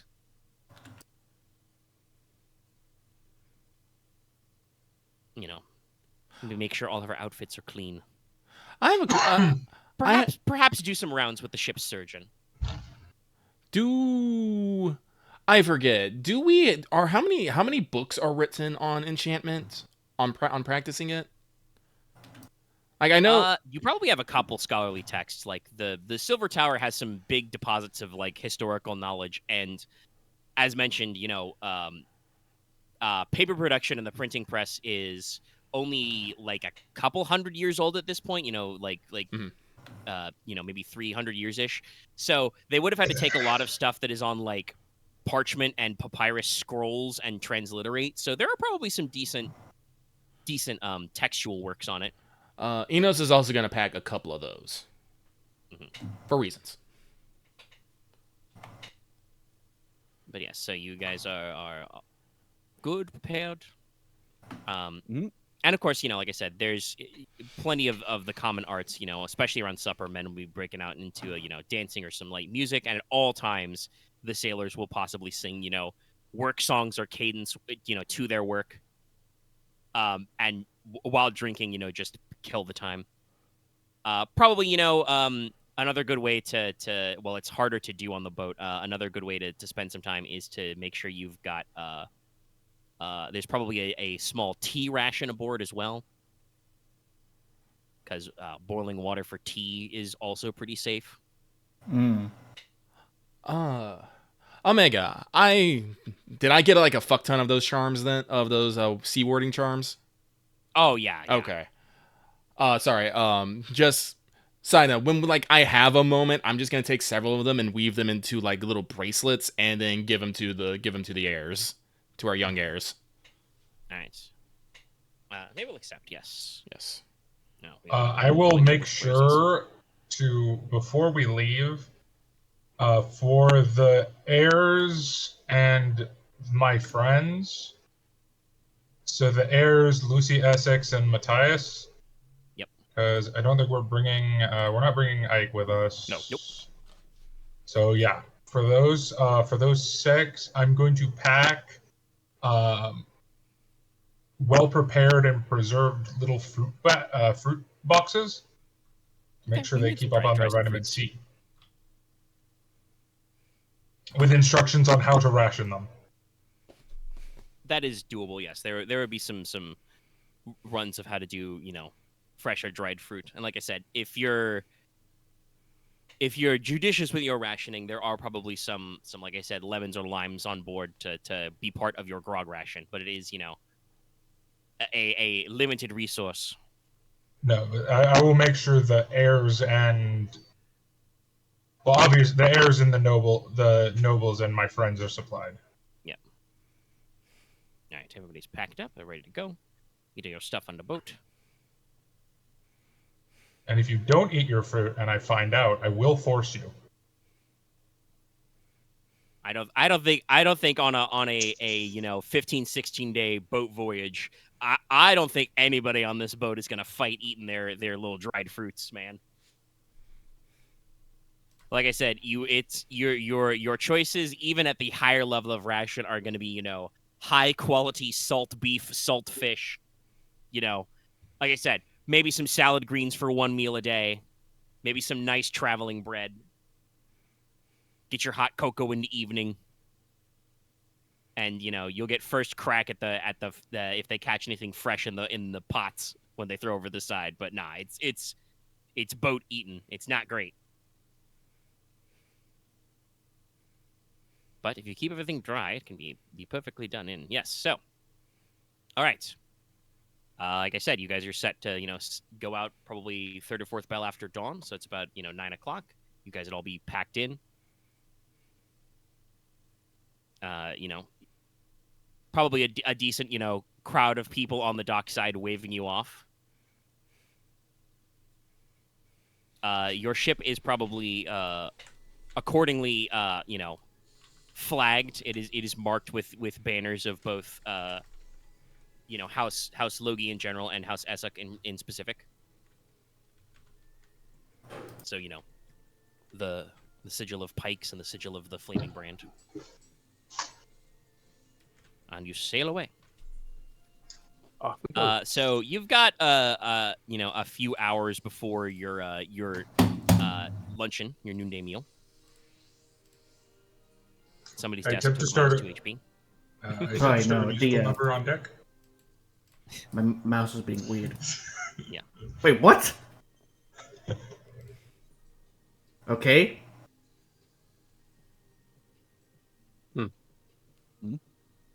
Ignoring the musical number. Yeah. Nobody joins in. It's like the Monty Python gag. Nope, none of that. Stop that. But Father, I just want to sing. So you've got open deck. There are many departments on the ship. If anybody wants to pitch in, otherwise you can go below and spend time. I will be spending a lot of time helping out. I will probably at least give my daily feeling about the weather we see before. Go ahead and roll your scrutinize. Good weather detector. Right, Force. Yeah. I was very familiar with there. For next 12 hours, yeah, you're reasonably certain. You're pretty sure when you make this prediction, it's probably only a little bit after dawn, but it's gonna be foggy for a couple of hours, and then that'll burn off, and it should be open sailing and breezy skies for the rest of the day. All right. Well, it's going to probably take a few hours for the sea sickness to set in. Yeah. Go, Inos, go ahead and roll me body plus endurance.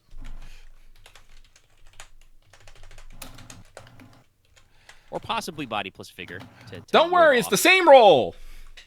Hey. Oh, sevens. nice.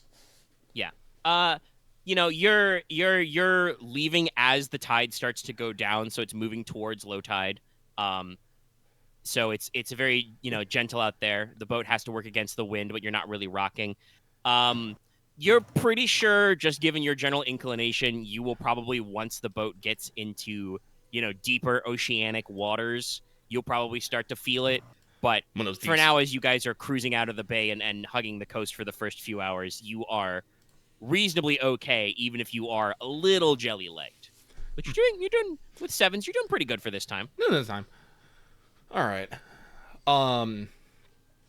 So Inos knows that he is going to be probably under the weather, so he is going to ask Emily, his maid and attendant, to keep an eye on the young heirs while he is inconvenienced. Indisposed.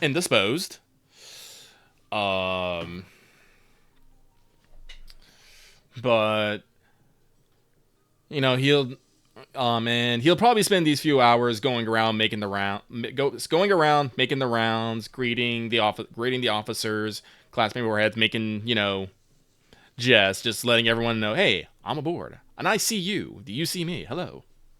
Yes. That's good to see you again. Good to see you again. How's the family? Oh, Mike, I have a question. Yes. Oh, God. No, finish up. Oh no, you can go. Yeah, I think that's the extent of Inos.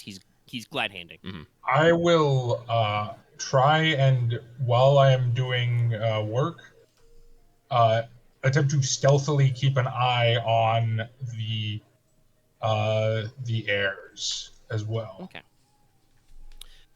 Let's see. Obviously, that wouldn't be completely possible with all of them, particularly probably my sister, because you said she's spending a lot of her time indoors.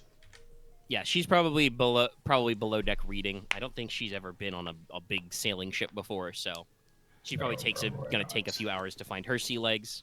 Oh, and Inos will take a moment to warn the heirs, especially if this is first time on a boat, to not be underfoot. It's fine to explore, but do not pester nor badger the sailors in their work, because their work is what's keeping this boat afloat and all of us alive.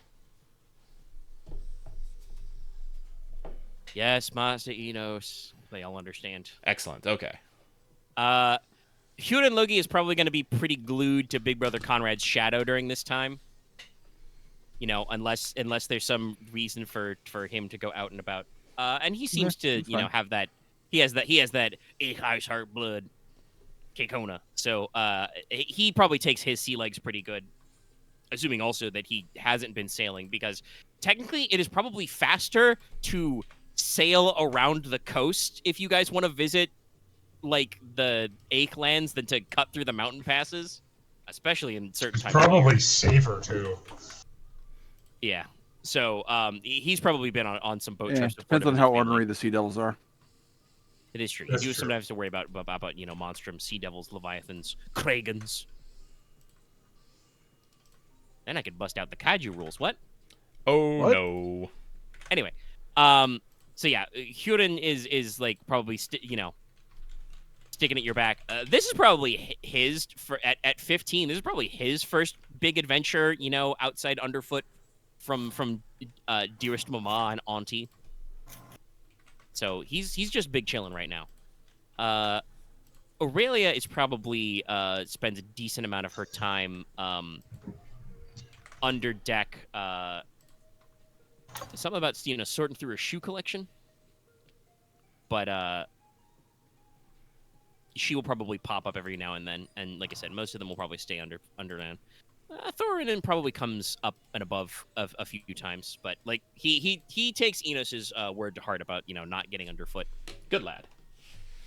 I probably do make sure that all the heirs and do join us for like the morning calisthenics. Not necessarily the drills, but make sure they're not just cooped up in their rooms the whole journey.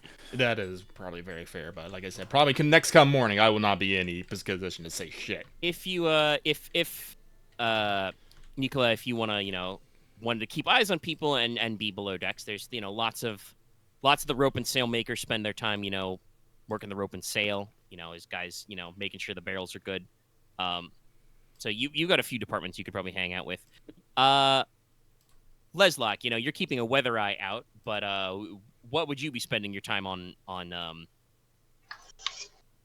boat doing? Besides that, I guess it's mostly reading, and I guess then playing cards, people, and I guess just being social. All right, okay, you probably spend a little of your time below, but you are the VIP, so it makes sense. I don't think Leslok is good at games of chance, but he's good at reading people. So at least you can't lie to him, but he might not trick you. It's true.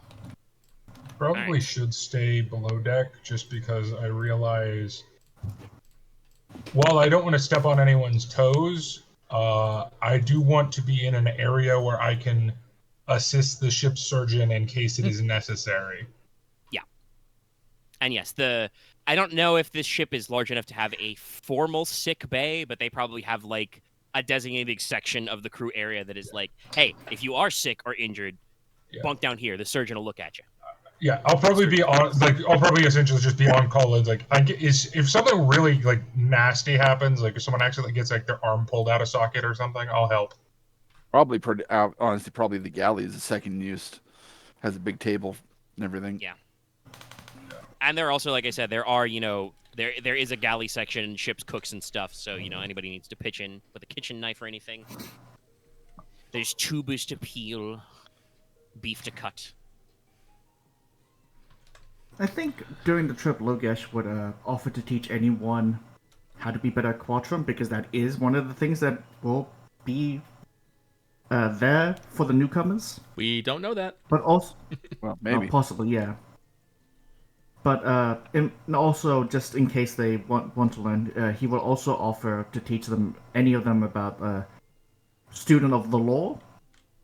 However, if no one asks for any teaching, Logesh would just spend his time reading. As I mentioned, he is trying to study up on these places of power. Yeah. Because we started up before we left and all that. Trying to okay, law, LAW. But thank you. I mean, that's what you're doing, reading, not what you're teaching. Yes. But yeah, no. And technically, yes. You guys did not bring Kanti with you at this time. Nope. But I'm sure that he would make sure that probably Nicola was apprised of like just some general curriculum stuff. You would probably be expected to keep up some lessons with the heirs. So obviously, like I said, I definitely would. Morning calisthenics, probably much like you guys did on your boat trip, keeping up with like a couple of fencing drills. When you've got some downtime, and making sure that lessons are there. And so definitely Logesh probably improvises a few like lectures on the King's Law and basic legal theory and stuff like that. while Leslok is reading, he may also be asked to, run some, basic graces and etiquette lessons, that kind of stuff. Make sure everybody knows. All right, if you went at the royal feast, you know which fork to pick up, right? So when you go to a bar, don't just stand in front of someone and stammer in front of them. It's very rude. Someone throw him off the ship. As your once and future Marcus, I say, Get rid of this man. get rid of this man. I was trying to think of something like I was gonna say keel haul this man, but I was like, wait, Mods, break his bones. Mods, shove him into Davy Jones' locker. Oh God, no! It's like, I'm not arguing with you. Just get off my ship. Get off the Marcus, ship. as your once and future Marcus, I say, men, using him as a fishing lure. Hanging from the Sailors, arm. runs this man's fade. Sailors, make his man walk the plank. No, but no. Nicholas So said that. your It's like, first, it our doesn't blast first it off. dramatique encounter will occur on your first day. You guys have luncheon around, like I said, like 1 p.m., like first bell afternoon. The lunch is probably still good because you can serve it with all fresh shit. You don't got to go into the preserved stuff. Inos, you still are conscious enough with your sevens to have an appetite. Mm-hmm. Inos is starting to breathe a little heavy. He keeps trying to stare it out in the middle distance. When you stare into the middle distance, all you see is sun, wave, sun, wave. You feeling okay, Enos? As once Enos looks over, Konrad is actually moving himself to try and counteract the movement of the ship, but it's actually only making it worse. Yeah. It's like, Enos just, puts a hand over his mouth. It's like, I'll be fine. I've heard that staring out over the horizon is good for queasiness.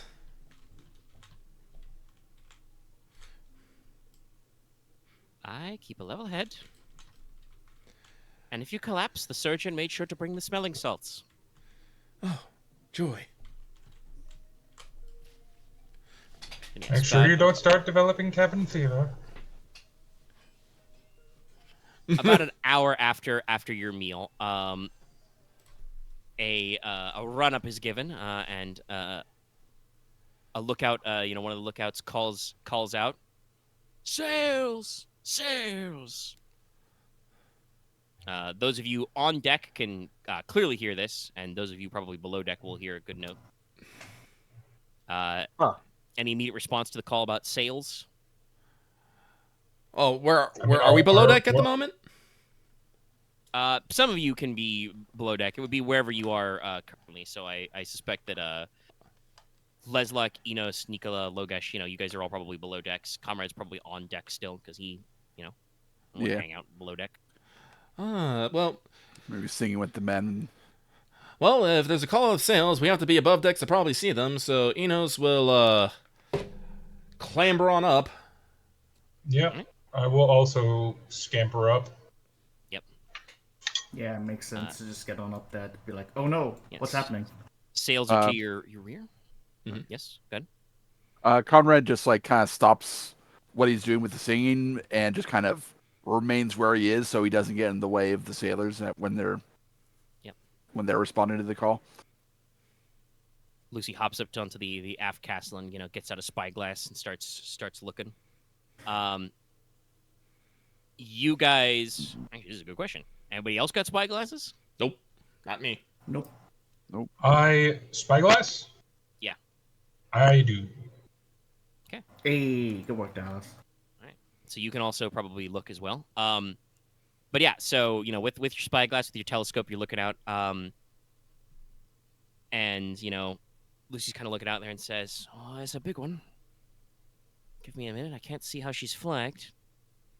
But as it's coming up, still, several miles behind you, but getting close and approaching. Big, it's probably not a pirate vessel. Or sorry, if it's that big, it's probably not a pirate vessel. It's like, oh no, I'm not gonna say anything. Still be a little nervous. I don't like that shape. It's unusual. True. Because you can go ahead and roll me sense plus sight. Take plus 1d because you got a spyglass. Oh, plus 1d? Yeah. Sweet. I will still try this. And this is sight, not scrutinize, correct? Yes. Ah, thank God. For those without the spyglass, are we allowed to make the check as well? Yes. Because spoilers, the ship is approaching on you, so you can still make a look. You won't get as much detail though without spyglass. I got 3 3s. All right. Sense plus sight. Sight. Sevens. No! Logesh, holds his hand over his eyes, but he forgot that he has to turn it parallel, so he just facepalms instead. Logesh, it's the other side of the book. What? Konrad, you don't have anything out? Never mind.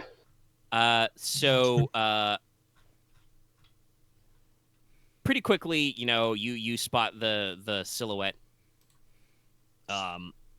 Nicola, and with your enhanced visual powers, Leslok, you can see it pretty clearly too, focusing your eyes. Nicola actually has points in Sailor, I believe. I do. So it takes you a second, but you recognize this kind of silhouette. This is a type of ship known as a galleass, or a half galley. So it's three-masted like a large sailing galleon, but it has kind of a heavy, broadened hull because it's got a galley deck for a bank of rowers. Oh. So it is a hybrid galley and sailing ship, which means that it's got it takes it, because it's heavier, it takes it longer to get going, but it can be more maneuverable and have more top speed than many other ships. And as you guys are looking, you look, to see how it's flagged. And as you are looking, it does raise a flag. Lucy probably says some, Norlish curses under her breath and says, it's the Foxhound. And yes, their colors are definitely a little white cartoon drawing of a fox holding a cutlass in its mouth. Fucking hell. That'll be bloody Bradley Vossler. Heard of him. He is a pirate around these parts. Well, this is why I'm not a betting man. Don't know what the bloody hell he's doing sneaking up behind us, though. But, Lucy, reaches over and clangs the bell. He's flying the colors. Come on, all men, all hands. Make ready. I will attempt to help make ready. Yeah. Well, you guys have some fun tactical decisions. So, honestly, Lucy probably tells you, Nicola, keep spotting it, keep counting. Okay. I'm not sure how big she is, but see if you can count her guns. I will attempt to count guns. Yes. And you've already succeeded, so you can. So the Foxhound is a larger, heavier ship with more guns and manpower than you. You estimate it's probably around crew's probably around 150 men. So, double yours. She's got a very large gun deck. It'll be 18 guns to a broadside. And Nicola, with a successful sight roll, you believe that this ship also has some guns on the front. They are not cannons, though, on the front. They are mortars. Those are much better at attacking coastal towns and fortifications, but are still probably long enough range to fire at you once they get into distance. Jesus. But, the flatter keel and design of the Foxhound means it'll be much less able to maneuver in bad weather and rough seas. So, Lucy starts calling out and says, "My Lord Logi, your orders? She's coming up on us fast. I will say the Seawolf is fast, but with those rowers, she'll catch us in a dead straightaway." I want the rest of you Actually, speak normally. let's You're breaking Speak up a little. Okay, I would ask the rest of you this: if should we try to parlay, cut them No. off, or No. should we just deal with this His directly? nickname is No. Bloody. No. Okay. No. Yeah, Okay. no. He's Okay, already should we raised randomly the strike first? flag. I have a gif. I have a gif of what we should do. If it brought up, Lucy Raccoon! would mention that he's known as he's called Bloody because he's known for giving no quarter. Okay, then He's a very should we nasty strike little first then? pirate. No, we should do evasive maneuver. We No, should try- if we take evasive maneuvers, they'll catch up on us that much faster. Well, no. I'm saying we go sideways because they don't have maneuverability. We'll beat them in that. They if we go straight, they'll catch us. But if we go like crooked, they can't turn easily. They're rowing boats. You can try and outmaneuver him, get him over the horizon. If you can get some distance, you can't catch us by nightfall. But of course, it is my lord's decision on this. We could attempt to cut her into a broadside and catch her from the front. We do How not many want to get guns into is a it? slugging match with this ship, though. How many guns does do we have? Seawolf, you're 14 guns total, 7 to a side, or Okay. 18 guns total, because you got They have 4 us- and a half swivelies. They have us outsized and outgunned And outmanned. and outmanned. I Let's try to. do not like our chances in a fight. No offense, Lucy, but No, it's the Seawolf is built on speed. I've used her to hunt smaller pirate ships, but the Foxhound's a very large boat. We can't outmaneuver her.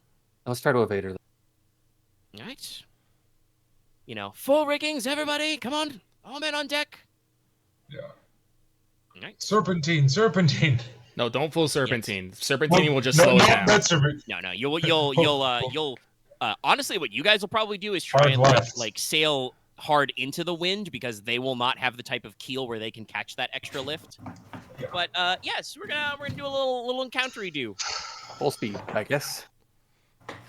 So, you guys are in the Seawolf. She's a very fast ship. The ships have their own, I guess, hit diagram. They got a couple different areas. So, in an encounter, you guys, PCs can take their positions in various sections of the ship. It doesn't cost you anything to do anything in your own section, but it does an action to move between sections. So you can be in the rigging, that's hit locations 1, 2, and 3. On deck, 4 through 7, and below decks, 8 through 10. If you want to specifically be start on page 193. So 1 is the mast, 2 is the sails and rigging, 3 is the on-deck storage, 4 is the forecastle. Then you've got starboard, port deck, and then the stern, the front of the boat, where there is a forecastle on this boat. And then there's the aft hull, forward hull, and amidships, so below decks. So while you're in these positions, you guys can, do various tasks to keep things going. You've got about 70 crew, so you've got units of so many soldiers. So you got about 9 units of soldiers to hold some or sailors, I should say, to hold some stuff down. These guys can be assigned to individual locations while they're there. They automatically prevent each unit. Each token prevents 1 point of structure damage just by being there to work. But they can only move so many sailors around, and they have to maintain other operations. For instance, Lucy and her unit of pilots have to stay at the aft to steer. Lucy or the sailors are not there, you do not get steerage, etc. If you want to use your guns, you need to make sure there's at least 1 unit on the port and starboard decks to fire the guns. Your hit diagram looks a little something like this, and this is customized slightly. You've got some extra structure boxes in a few areas, mostly in your rigging areas and the front.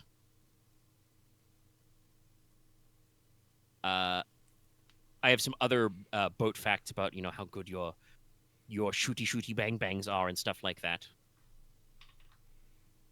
The Foxhound is pretty tough. She's a galleass, a half galley. Has a team of rowers, heavily fortified, front hull and forecastle.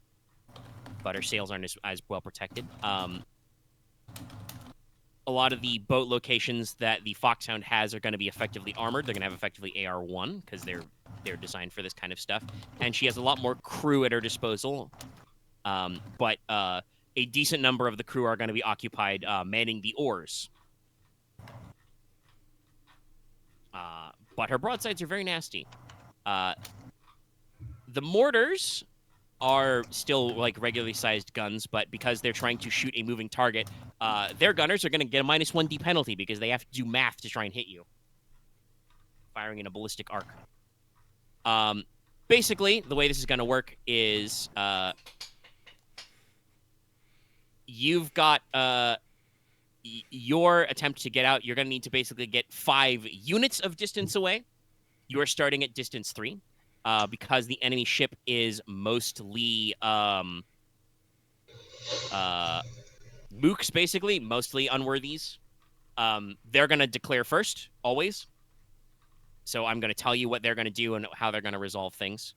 3 distance units is long range for guns, so technically you are in mortar range, but like I said, they get a -1 penalty. 2 units is medium range. That's where your swivel guns, your fore and aft swivel guns are effective. Though those are slow 1.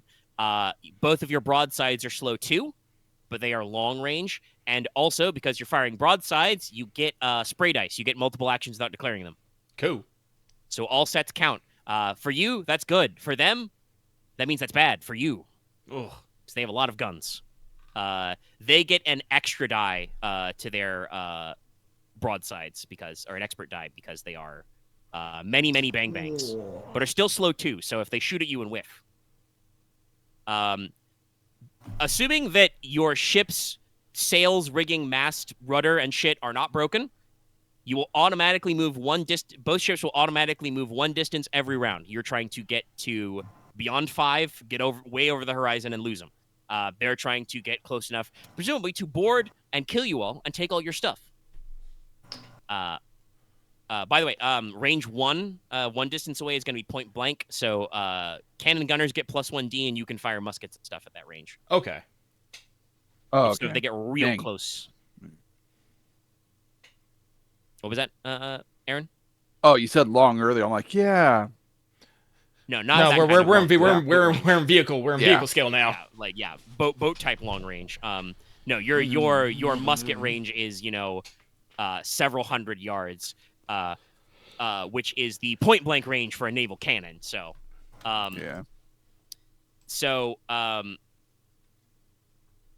So basically, because they're going to declare first, they're going to move 1 closer automatically, and then one of the actions you can take is try and push for speed. The Sea Wolf can have somebody make an expert sailor roll for steering to try and push the ship harder. But failing will cause a crisis in your masts or rigging, which will need to be prevented, or your ship will take damage. But if you succeed, you move 1 additional distance past your free. Multiple of you guys can try and push, but every additional push action you take beyond the first automatically causes a crisis because the boat can only take so much. Your enemy gets to push twice. They can roll once for expert sailor to rig, and also they can row. They're going to roll 10D, and if they get a match, they get to move up 1. But every round they row, they take a -1D penalty, which is cumulative and can regain a die by taking a turn to rest. So eventually their rowers will run out of fucking stamina. So we have... they have an edge on catching up to you now, but that edge will go down over time. Your ship can sacrifice your push for speed to take an evasive action. So Lucky immediately guessed how that would work. If you take evasive action, somebody rolls expert sailor. That's basically gobble dice against attacks. Yep. If you're in range and have the bearing, you can use fire weapons. If you wanted to fire personally, this would actually be some sort of weapon like cannon or siege engine, but you have gunners to order. This is no tactics or command inspire. If you succeed, it's like succeeding on the personal attack check. Logesh, go to gun deck. Yeah. if they're close enough, you guys can try and pick off individual crewmen. You take a -1d like a called shot, but you don't have to pick a specific location. If you succeed, you hit. You can take out some crewmen. If they're close enough to like try and pick you guys off, you guys might take some damage. Gotcha. You can attempt to repair the ship or batten down. If you're battening, you don't need to roll. You pick a location at your station. The ship gets +1 temporary structure box in that location. Those are temporary ones are used first. If your ship is damaged, you have to wait a full round before you can start battening again. So, you don't get to just keep getting free hitboxes, but you can, prep. If the ship is damaged, it's expert, carpenter, or shipwright to repair something, which I don't think any of you have, but that's what it would be. If there is a crisis, you can try and resolve it. The crisis will occur in different hit locations, damage from cannon, strain, other bad effects. Those don't... there's no guarantee what role those are. So you guys, this is why you guys get to declare. You might, can predict there may be some damage later and be ready to handle it. So like getting up into the rigging to catch and re-knot a loose line is very different from reinforcing a splintered railing or mast. But crises can affect your crew as well, so being ready to roll some Inspire or Intimidate to keep the men's spirits up or even get ready to do healing for injuries is also a thing.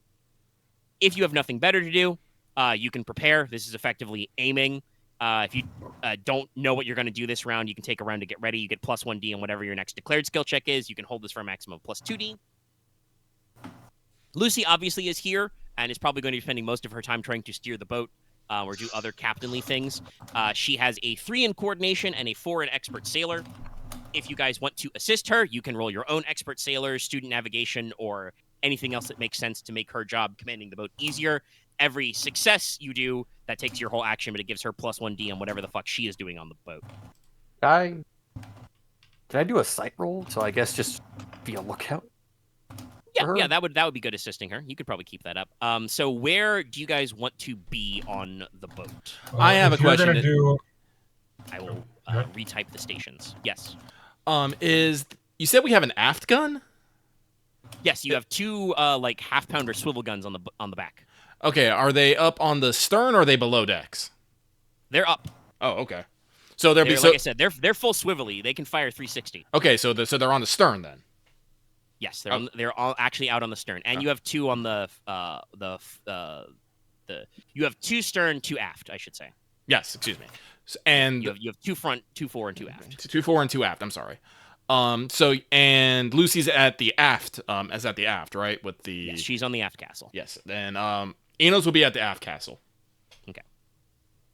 So your swivel guns do 1 point of structure damage if they hit, +1 for every extra width, and they're slow 1, but they can fire at any angle. They are medium range, so you'd have to wait until they get closer, but they got some room in there. And again, firing these would be cannons or siege, correct? Yes. Okay, I don't have that, but well, actually, a double then a second question: would my Gloam's Eye still appeal? Not Gloam's Eye. Let me double check the fucking. My Eye of Glow Goddess in the Grave. Would that still apply to this weapon? How is the phrasing on Goddess in the Grave? Let me check. If you take a round to aim, add 2d to your pool instead of 1. If you take 2 rounds to aim, you may add 4d to your pie. Otherwise, aiming works as usual. Oh, yes. No, you can still aim. Okay. So, yes. Well, I will be... Like I said, okay. I should say this, because I'll declare first, but I was just asking what stations you want to be on. Logesh is going to be on deck. Mm-hmm. Inos will be on deck as well, and you're specifically going to be on the rear. If Logesh, or sorry, not Logesh, Leslok wants to be lookout, I will toss him my spyglass and get up in the rigging. All right. All right, then I'll probably be on deck assisting Lucy, giving her directional information. And Konrad, where do you want to be? I really have no idea. Do you have Inspire? Yeah, but Logesh. Oh, if you have Inspire, you can be the one to roll it. Logesh will just go to Gateway deck then. Okay. I trust remember, you, buddy. It's broadside, so you've got 2 sets of gun crews.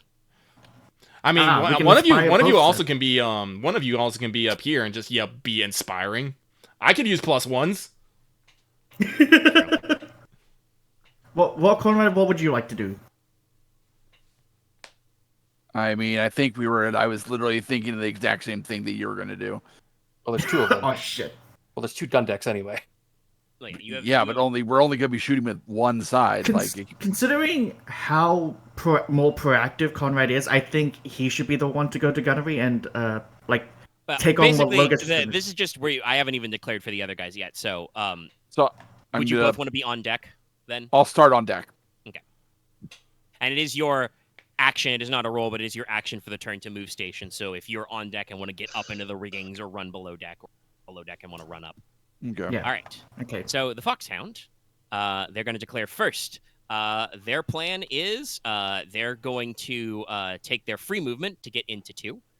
And they're going to attempt to push to catch up with you.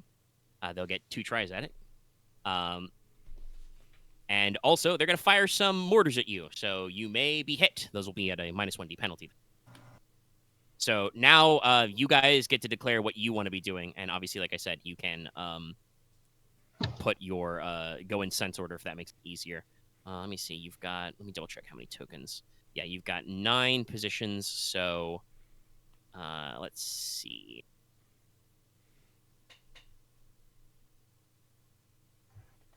I mean, honestly, Lucy's probably going to double up a couple places. Do you have any particular hit locations where you'd want the crew to double up? They're probably not going to stay below decks right now. You've got 9 units of sailors, and like I said, each sailor that is assigned somewhere prevents 1 level of 1 structure damage automatically. I would like someone on the aft because we don't want this place getting damaged. It's true. Anything that would hamper our maneuverability, we want to make sure is protected. So yeah, probably double up in the rigging then too, because if that goes, we're fucked. All right, so yeah, you've got. I'm right to assume the rigging is like the stuff in the mast, right? Yeah. Okay, the rigging in the lines is hit location 2. The masts themselves are hit location 1. God, if that goes, we're dead. So Yeah. Right. Yeah. So you got a couple of guys you can free up. All right. So extra. I knew we should have gone straight there. Oh, the joke is on you. No matter which route you picked, you would be piratized. Yeah. Might have been a different guy. No, I'm think someone was. No. Nicola says this in character. No, I'm pretty sure someone was probably watching at the fucking Bident. That Lucy is not in a mood to communicate that right now, but that is her opinion as well. She seems a little annoyed and upset that somebody seems to have, because you've been sailing for probably about 4 or 5 hours, so you're like out of sight of the harbor, obviously, but you're not that far away. Somebody must have known, where you were departing from and was ready to call up a guy to chase you. Yeah. It was those sea hags. They put a GPS in the charms. Huh. Well, that joke fell No, flat. I think I would have to give Leslok a chance to roll eerie to see if there was a fucking tracking spell on you. Yeah, I thought there was be a proc. Anyway, so yeah, those are their declared. They're gonna shoot some mortars at you, and they're gonna try and catch up. So you guys can decide where you want to go. And like I said, if you don't have anything better to do, you can just prepare and take a +1. All right. So do I have to I'm sense 2, so I'm pretty sure I'm one of the first ones to declare. Does actually getting manning the gun require an action, or since I'm on the aft, am I just there? No, you're just in position. You can fire a gun. All right. Then I will instead aim. Right. Can I specify my aim? I mean, you can do a normal called shot if you want to hit a specific part of their boat. Yes. Okay. Well. All right. But I am aiming for their mortars. You want to fuck up their forecastle. Yes. Yep. Fair enough. But that's it for me. Okay. Yep. I guess I'll go. Logesh would, as I said before, hold his action. I don't want D10 to inspire. Yep. I mean, you can just say you prepare. You don't have to prepare a specific action. So Okay, my bad. So evasive maneuvers is something only Lucy can do, correct? I mean, one of you could roll the expert sailor check, but that would sacrifice your push for more speed. which is probably what Okay. Lucy will want to do if you guys don't tell I her anything will. specific. I will let Lucy make decisions on that. So I will just assist Lucy in whatever she's doing. Okay. With Profession Sailor. All right. Konrad, how about you? You just gonna prep? Yeah. Sorry, I'm looking at my I'm looking at my mission, and it's I didn't actually write it down, but to ensure a successful social debut for the heirs. Considering if I don't stop this pirate attack, they won't get a social debut. Will this count? I mean, yeah, that matters for rolls. I can lawyer mine, but I'm not. If that's true, I definitely also get mine. What do you want to do? Mine is literally help my sister's social debut. So I walked away last session going, I'm gonna have a mission, and I didn't. God damn it. Your mission could just be protect my life. Honestly, yeah. Well, I don't know when that Yeah, would resolve, though. Leslok. Well, yeah, no. The mission would probably be, like you could write it as protect, Leslok while he's in the capital. Or make sure Leslok Logi becomes Marquess. Yeah, I think that one. That one also works. That is a set definition, and it would be very relevant right now because there's a pirate boat. But yes, speaking of Leslok, what do you want to declare you're doing? I'm gonna do a sight roll to assist Lucy. Okay. All right. So, roll your declared actions. I will. That's good. Yes, that's a good one. All right. Going to poly for them. Damn, 3 4s. 3 4s. I'm rolling 3s tonight. All right, you execute well. Okay, so Lucy's going to get at least plus 1d. I rolled my other one to get another one. And since, as we said, nobody, complained about it, she's going to be rolling expert sailor to make boat go fast. Sail good. 5s and 2, so that was an extra D for her. Okay. Excellent. So, they are going to roll their expert sailor pool first. I forgot to add 1 extra D just in case. Because the spyglass. Oh, it doesn't matter. Yeah, it was 6. Okay, so, it's much simpler. Let me have their rowers roll first. Roll a row. Oh, The rose. I missed a 1 in there. Wait, I was about to say that's a lot of ones. 10d10. Well, they still did not do that much better. What is it? That one's They made 2 1s and 5s. 5. Oh, 5s. Okay, they do get multiple. But yes, okay.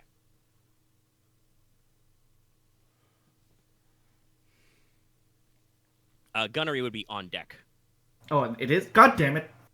I mean, it's okay. You guys don't have to actually go below decks. That's being on station is more about being ready to yell at people.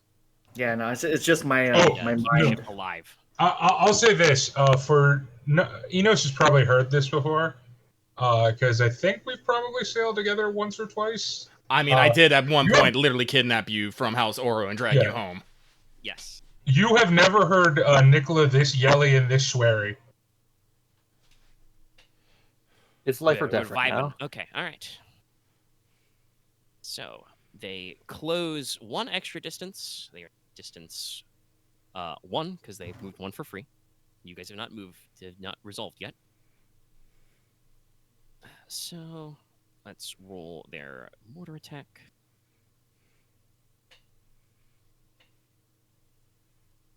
So how gunners. I wrote some of these notes today, so it's didn't go through rereading on my part. But I did have to invent a whole system of naval combat. Because it's kind of like Work for Your Lives, but there's no storm yet. Yeah, that's what I was actually looking at. There's no like ship-to-ship combat rules. It's just storm. We're drawing elements from Die Men, but I didn't want to draw up a fucking naval tack map. Because I figured I designed this encounter that you guys would be incentivized to run. So it's kind of like a chase, but with shooting. With bang. So let us. I had a feeling when you told me their ship was like twice as big as ours, with almost like with 6 more guns. I'm like, I don't think we're supposed to fight this. Yeah, I don't. I'd want to shoot them, but that's not really viable without endangering all of us. I mean, you know, if tactically in naval combat in this era, if you wanted, like, Lucy could try and make a very hard turn and like swerve right in front of them, and you could catch them like, you know, crossing the T, like fire directly down their midships. Very nasty. But then if that doesn't work, we're yeah, if that doesn't work, you've killed all your speed, and you guys are gonna probably get into a slugging match, which again is bad. Yeah. You will not have fun. I'm not gonna say with 5-player characters you couldn't, you know, outlive it, but it'd be gnarly. It's not a good time. Okay, so let's roll. Who's not dead? You're the new marquee. It's somehow Inos. Make an extra match so they don't get. How does this work? They don't get close enough to throw guys on board, so they don't go to distance 0, which is good. You don't want that to happen. That would be bad. All right, so let's see. That would be no good. Mortar gunners. That's no good. 9. Fucking Lagavulin. -1, so.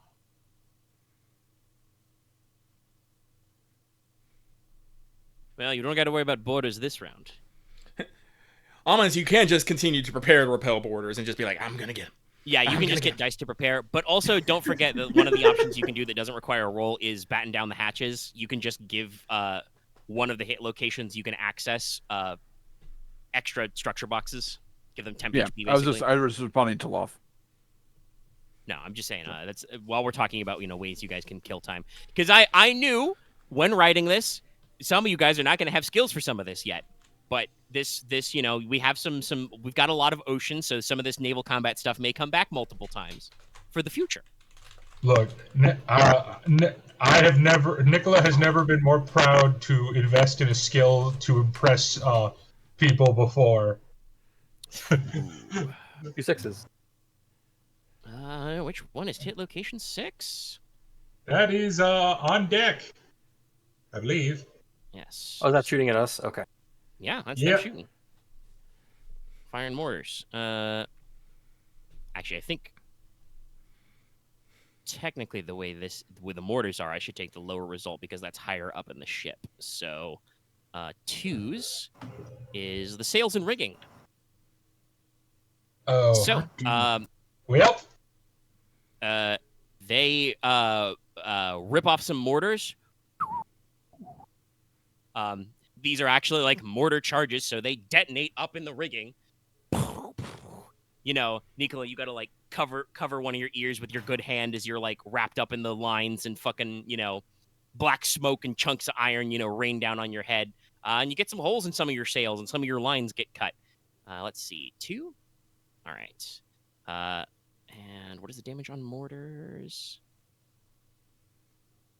Width and damage, yes. So you have 2 structure boxes out of 4 in your rigging and sails. But I'm now going to roll Lucy's check to get the fuck away. So, she had 70, and you've got both succeeded that, so she's at 90. 90-10. Please. Wow, loads of 10s. 3 10s, 3 5s. All right, okay. You scooch back to distance 2, which is in range of your aft guns. Okay. So, you guys have taken some rigging damage. So, if you don't want to take further damage to your rigging, this round, I need somebody to take an action to resolve a crisis. That would either be to like trim and drop sails with expert sailor, or to figure out which lines to cut with scrutinize. I will do expert sailor for the rigging. All right. Because I'm there while it's on fire. The enemy declaration, they are once again at distance 2, and remember, you need to get to 5 or beyond to get the fuck out of here. They are going to once again attempt to catch up, but they are not going to declare a mortar shot because those are slow, so those are going to be reloading. So they're just going to hope that both of their push succeeds and they get to distance 0, and they're going to throw some guys on deck. So you need me to resolve a Saber check? Yes, but wait to roll. So you guys get to declare. Once again, Lucy will attempt to be giving you all due speed. Actually, she succeeded, so you don't move to 2. You're back to 3. But remember, for purposes of lucky with shooting, they automatically move at least 1, so they're going to go back down to 2 by the time it goes up to you. Okay. So I will say you're in range to make the shot, and since you aimed last round, you're at plus 2d. Okay, plus 2d. I think since Lucy is aboard this shit, I also think my craving is going to apply because I really don't want her dead. Really don't want her dead. Or taken. Or without her ship. Yes. It's a very all of the expensive above. boat. Yes. Or dead. Or dead. Just all of it. To say 5 times. Whole list. But I do. By the way, I'm also. None of the heirs are on deck, right? 5, 8. No, I'm assuming they are 7. staying below deck unless you call for them. Though I need to check something. Is phrasing in a particular. God. Fucking hell. I know who's coming out if they're going to. So, Konrad's up there. He'll take care of it.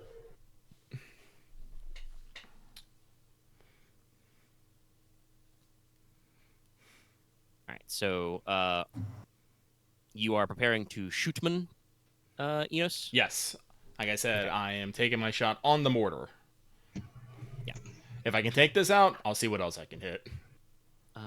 That is since you are actually gonna call a shot, that'll be drop a die and set. That is the 4 is hit location 4. Funnily enough.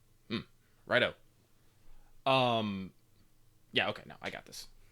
I got my dice pool ready.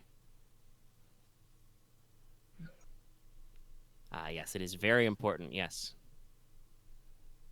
For the record, if anybody is curious, soul-seeking arrow only works on a person name. Yeah. Wait, do you have the name of the pirate captain? We'll save that one if they stay very close. Aurelia can come on board with some extra cannonballs. I believe it's been discussed, but my brain just goes, yes, I cast soul-seeking arrow. I fire my gun. If only we had what's her name, the youngest Marin here. We could use the fucking make cannon shoot fucking long spell. Honestly, if the youngest alternatively, if you had a wind witch, you would just tell her make the sails go fast. Yeah, about to say that too. Must go faster. If there is actually a sidebar about like mixing up sorcery. There are a couple of sorcery skills that would be pretty handy to have on this situation. I have a regret that that's. Thank you, Aren. Well, you've got my back. There are multiple ways, I believe, to change the weather. So this was actually mentioned that their boat is much worse in bad weather, so they'd have to fucking get out of here. But all right, okay. Inos has declared. Nicola is effectively declared because he's going to resolve the crisis in the rigging. The rest of yous.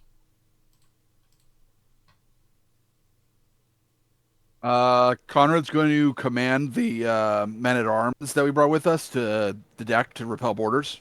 All right. That'll be an inspire roll from you. So if there are if they do actually get close enough to throw guys, because they did declare, you will basically roll to defend against that. In which case, Logesh will roll to inspire the crew to, I guess, raise morale, keep the spirits up as we're trying to, just get the fuck away from here. If they break to 0, wouldn't you be able to open up a broadside on them? Yes. I mean, they'll be real close as well. Yeah. Yeah. But yes, their declared plan is to pull alongside and throw some guys. So you could spend an action saying you wanna declare a broadside. It would be a waste if they don't actually get that close, but I would say though, if you roll inspire, that would be a +1 to Lucy to keep the boat going fast. Okay. Which is also perfectly valid. I like to do the inspire to give Lucy the +1. All right. +1s are good. Okay, Leslok, how about you? I'm gonna keep spotting. All right. Until other things get fun. I'm just gonna keep doing that. All right. Well, boys, start rolling. I roll dice. Crisis resolved. Ooh, yeah. What the hell is that roll?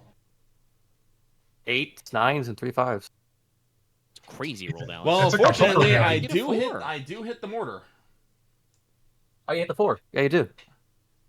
Wow. Wow, okay. a lot of That's twos. their rower roll. So they will row closer by at least 1. 4 7s.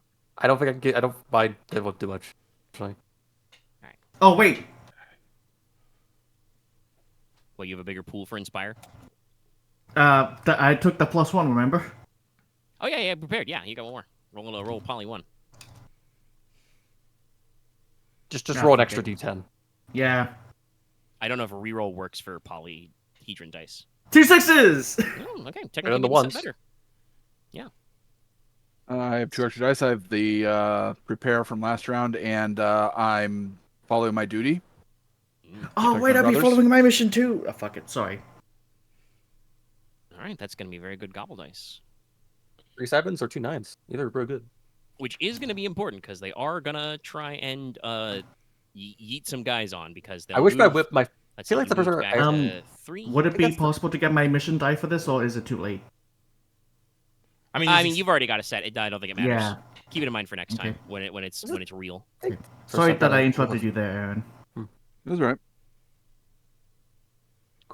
They're also rolling 7d10 to sail. I found rightly. See if they can actually push it to 0. I got 6s, so yeah. So they move for free. You move back up to 3, so they're at 2. Rowers go to 1, and are now at -3 dice. And then their captain actually pushes for speed to go to 6. So they will get to 0 to throw some guys on board. Inos, you blast forth with your called shot. That would do 1 structure damage to the Foxhound. So normally the hull of the Foxhound is armored, but I'm going to say because you did do a called shot, I'm not going to count the AR because you're not even really trying to damage the forecastle itself. You are specifically trying to catch those mortar men. yes. So they will take the 1 point of structure damage to hit location 4, and their mortars are disabled until they can take an action to repair it. So you won't get mortared at least. Well, At least for another 2 turns. yeah. Assuming they succeed too. You don't know. You don't know how good these guys are at fixing mortars. I'm gonna assume they're fucking amazing at it. I am panicking slightly. Yeah. But yeah, Enos, as these guys are pulling up alongside, you do swivel the port gun and, light the fuse and blow up probably one of their own powder stores at the mortar. You see like 4 guys go flying off. Wilhelm scream. No, it sounds like. Oh! Okay. But your rigging and sails aren't disabled.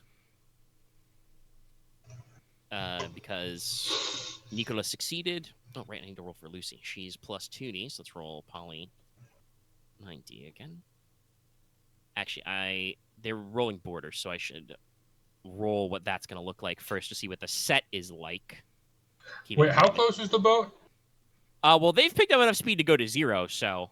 Okay, so if they go to 0, because this, speaking as a free it's action... you've already declared for the round, buddy. You're locked in. You can't do shit. I thought speaking No was a free speaking, no speaking, only actions. We're not delaying you can this. speak, but I need you to not speak so my brain can do math.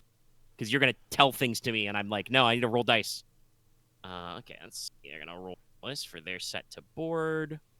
We are looking to see if they make a set that is faster than... Jesus.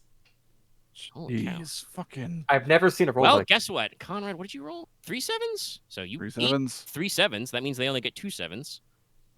So let's see if Lucy can roll faster than that to actually get away. Yes. 3 3s. Yeah, 3 3s. Okay. So you would pull away back from distance 0 to 2.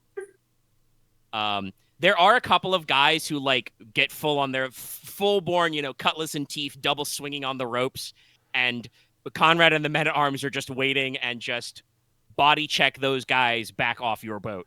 Into the drink. Oh yeah, there's oh yeah, there's 6 muskets aiming at them. Yeah. They either get shot off the swing ropes or, like I said, when they physically come in, there's just a big boot guy who just pushes them back into the drink. Poke. Bill hook. Poke. All right. Okay.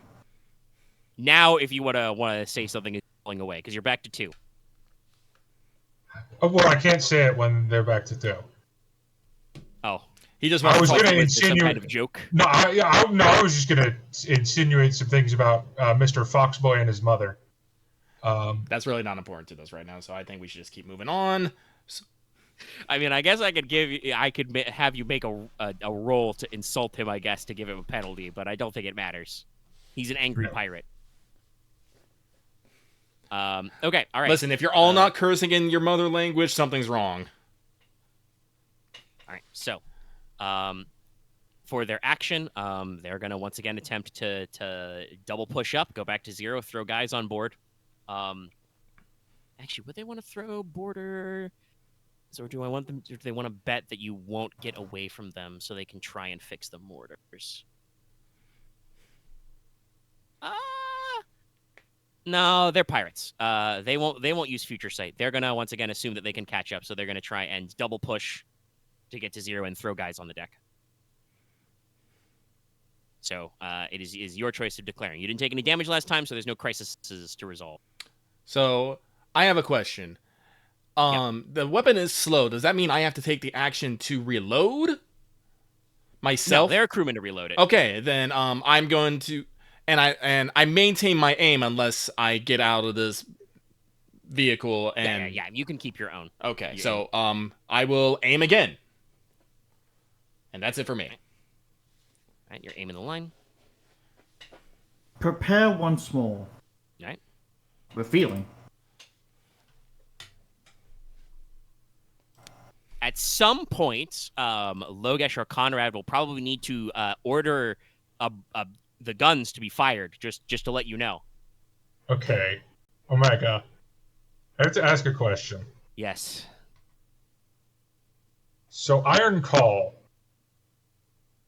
doesn't specify weight. No, it does not. Could I use Iron Call to try and make them forcibly drop anchor? What's the range on Iron Call? 100 feet. That's 0. If they're within distance 1 or less, yes. I'm try going and to yoink attempt the anchor out of the mark. I'm going to attempt to basically, obviously, I'm not going to try and like grab the anchor, do some anime, anything. I'm just trying to dislodge the anchor so that it weighs anchor. Yes. You're going to try and, because the anchors will be big and iron, they're metal, you're going to try and slurp them out with sorcery. Yes. Good ask. Like I said, that will will do bad things if they to are their at a boat longer if it range works. than 1 at the width when your sorcery goes off, they will you won't be close enough, but otherwise, yeah. That's pretty clever. Well, they've been rolling on fire, so I'm just going to trust that that'll continue. It's fair. No, like I said, their rowers have been rowing for their 3rd row attempt. So they were 4th row attempt. So they're down 3 dice. Okay. Konrad will his action to order the guns to fire. Okay. That's your choice of no tactics or command plus inspire. Okay. To yell at them to fire correctly. You got this, buddy. Leslok. I will keep assisting Lucy because that's actually paying off. Yes. True. All right. Well, let's start rolling. Not exclamation point roll. Oh, I'm not doing anything. Yep, you're aiming. You're prepping. Yep, same here. I'm not doing anything. Oh, 3 2s. Okay, they're fast. They I human. need to do fucking shit. Excellent. 3 3 6s. 6s. Holy shit. How appropriate. 5 2s. What the fuck? Wow, okay. Lucy That's- That need to is stop. what the shit? That's God, 2 if only you sixes. get some more magical stuff. Okay, 2x6. Good to know. Okay. Actually, what? I better double check the list. Like, what like someone I even fucking have? Because like the best thing there would have been like fucking Banshee Scream. But that's had to be on their deck to do anything with that. Yeah.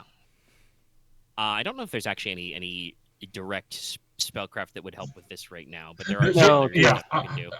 I only thought of Iron Call because I was just like, can I do anything with any magic? Because let's see, for me, it would entirely just be. Did they not get it? No, they got 4s. Okay.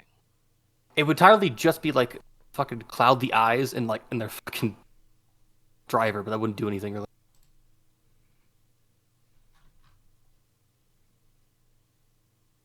That are open to fucking breach under them, but that's also really fucking risky and pointless.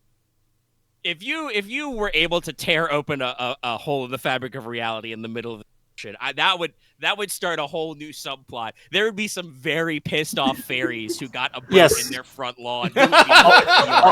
Also, the problem is also the ocean starts going to the Faerun. There's now a new river in the Faerun. Yeah. No. You open up the ocean. This is how you get a fairy curse. This is when fairies are just gonna show up on your doorstep and excuse me, this is yours, and just dump an ocean into Stornhearth. And considering I'm an attuned Veiler, they would know my scent. Yeah, they'd be able to find you. Okay. So That's why I'm not doing that. So they are gonna catch up. Winter Court demands reparations. All right, so we're gonna have them roll there. Just here's a gift: ever-filling chalice. It doesn't stop filling. It's like the Beetle before, but worse. All right. Okay. So Just picturing just fucking Simpsons Homer with the donuts. Roll. Now I've done it. I appreciate the D1 won't even give me the thank you. Thank you, Lucky. I immediately. Fives? Okay. Well, I can picture it to that noise. It's funny. This is going to be blocked by speed because their rowers won't actually have going by 2x5, so they have to wait a little bit. Okay, so actually I'll use the 2 7s. Which is a location 7? Stern? Okay. There's gonna be some guys on the front. Which will make this action a lot easier for the rest of you. Because what happens is that they get their free movement, right? They're at 2. They go up to 1. At 3x6,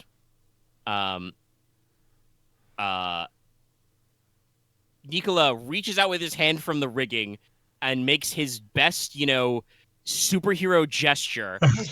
And you guys hear, like creaking of wood and timbers. And, one of these anchors, they're very heavy. But as noted, Iron Call does not necessarily specify the mass. It is any, like, singular metallic object. And one of their anchors just leaps off the deck where it's, racked and secured and goes over the edge. You probably can't tug it anywhere close to the full distance, towards you, but you can probably yank it like, a good 5 or 10 feet, enough to clear the railing, and then the anchor goes down into the drink. That's what I needed. I will. So I know. I don't. They... Oh well, never Go mind. ahead. I don't want to ruin this, but it does say something preferably one-handed in Iron Call. Yes, it does say preferably one-handed, but he is also not getting the full distance out of it. Okay. So I'm allowing a little creative use here. Yeah. If he ever wants to like summon anchors, to him from 100 feet away, that doesn't work. It's too heavy. No. But God damn, you made me making the picture anchor jump out of the rack. We can do that. So they are going to be speed 0. They do not get their free movement, and they cannot spend any actions to catch up until they wheel their anchor back in, which will be an action they have to take. That said, they do actually drop a blob of guys. So 7 guys do manage to jump over onto your stern, the front of the boat, the forecastle, before they are like dead stopped. So they're not having a good time. Also, they did manage to move up to that speed 0 before. So also at 2x6, Konrad orders, fire. So you're gonna do 2 structure damage, hit location 6. Which one is 6? That is deck. This is one of the decks. Perfect. Yes, the port deck. Okay. So they have 1 point of armor there, but they take 1 structure damage, and that means they have another possible crisis to resolve. Because they're just, you blast into the side of this thing amidships, and then the anchor drops, and they're being hurt away.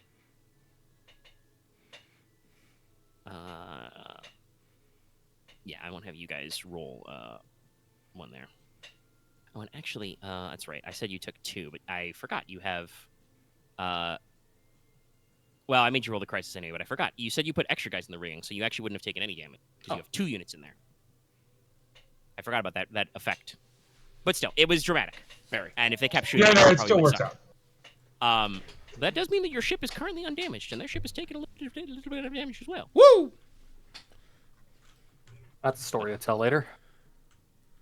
So, I'm gonna roll now. I'm so ready. I'm so telling Paz about this.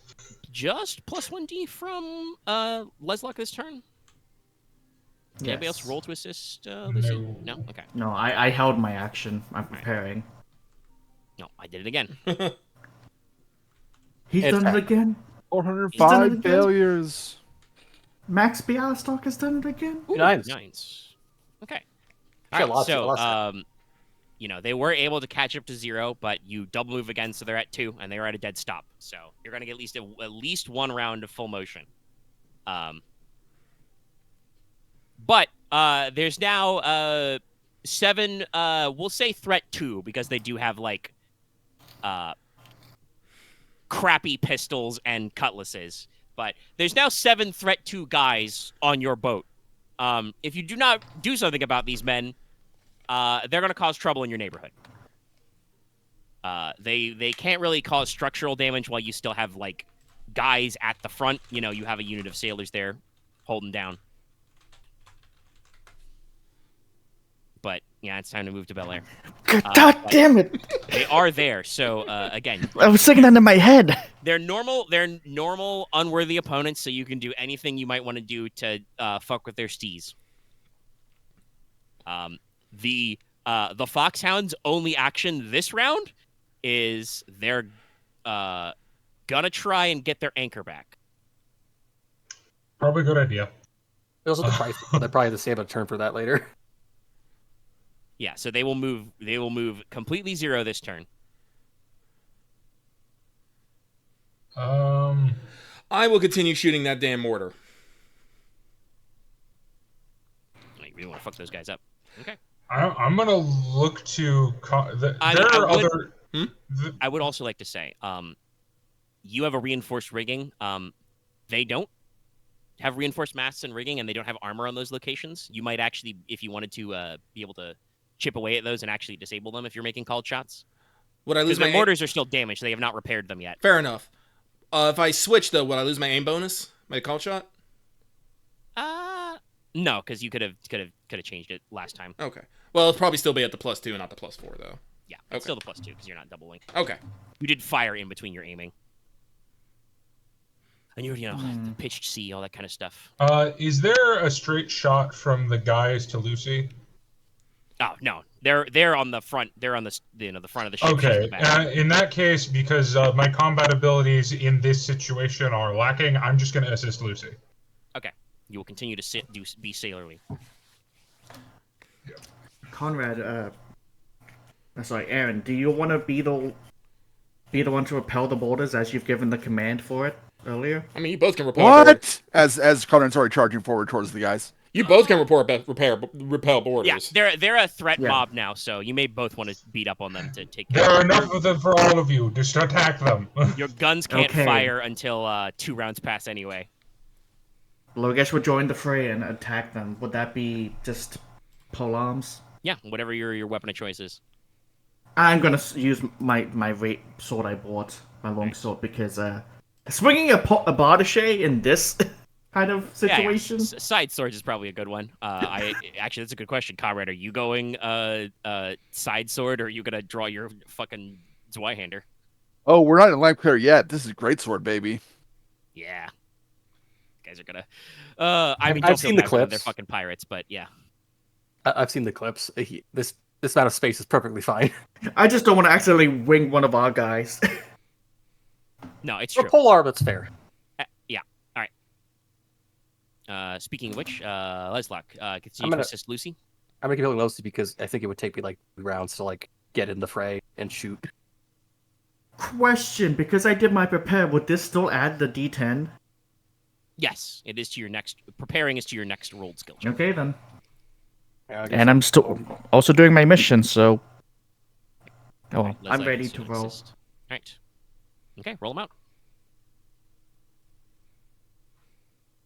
3 6s. Wait, what's the die for the rigging?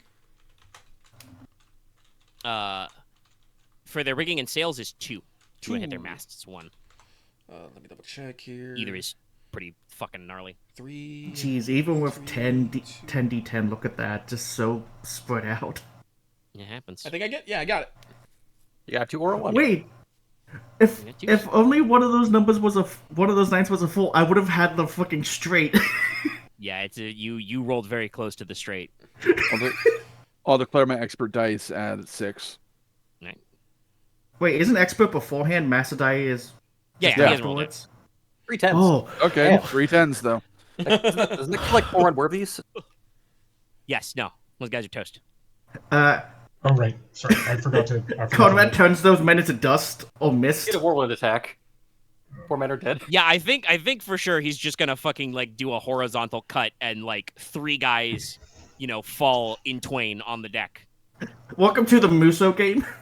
Actually, 2 question: 10s to assist. If aren't gray swords like with +1? Does that apply to unworthies, or is it about? No, it doesn't apply Size. to unworthies. They don't. Oh, They it's don't just take the damage width? that way. It's just Okay. he's just removing the width worth of guys basically. Yeah. All right. so Okay. 5 of those men are dead. But yeah, you've seriously blocked up their stees. Okay, it's their rigging. All right. So everybody, you guys have all roll for them to see if they can get this anchor back. Well, they can do it at once, but they do it.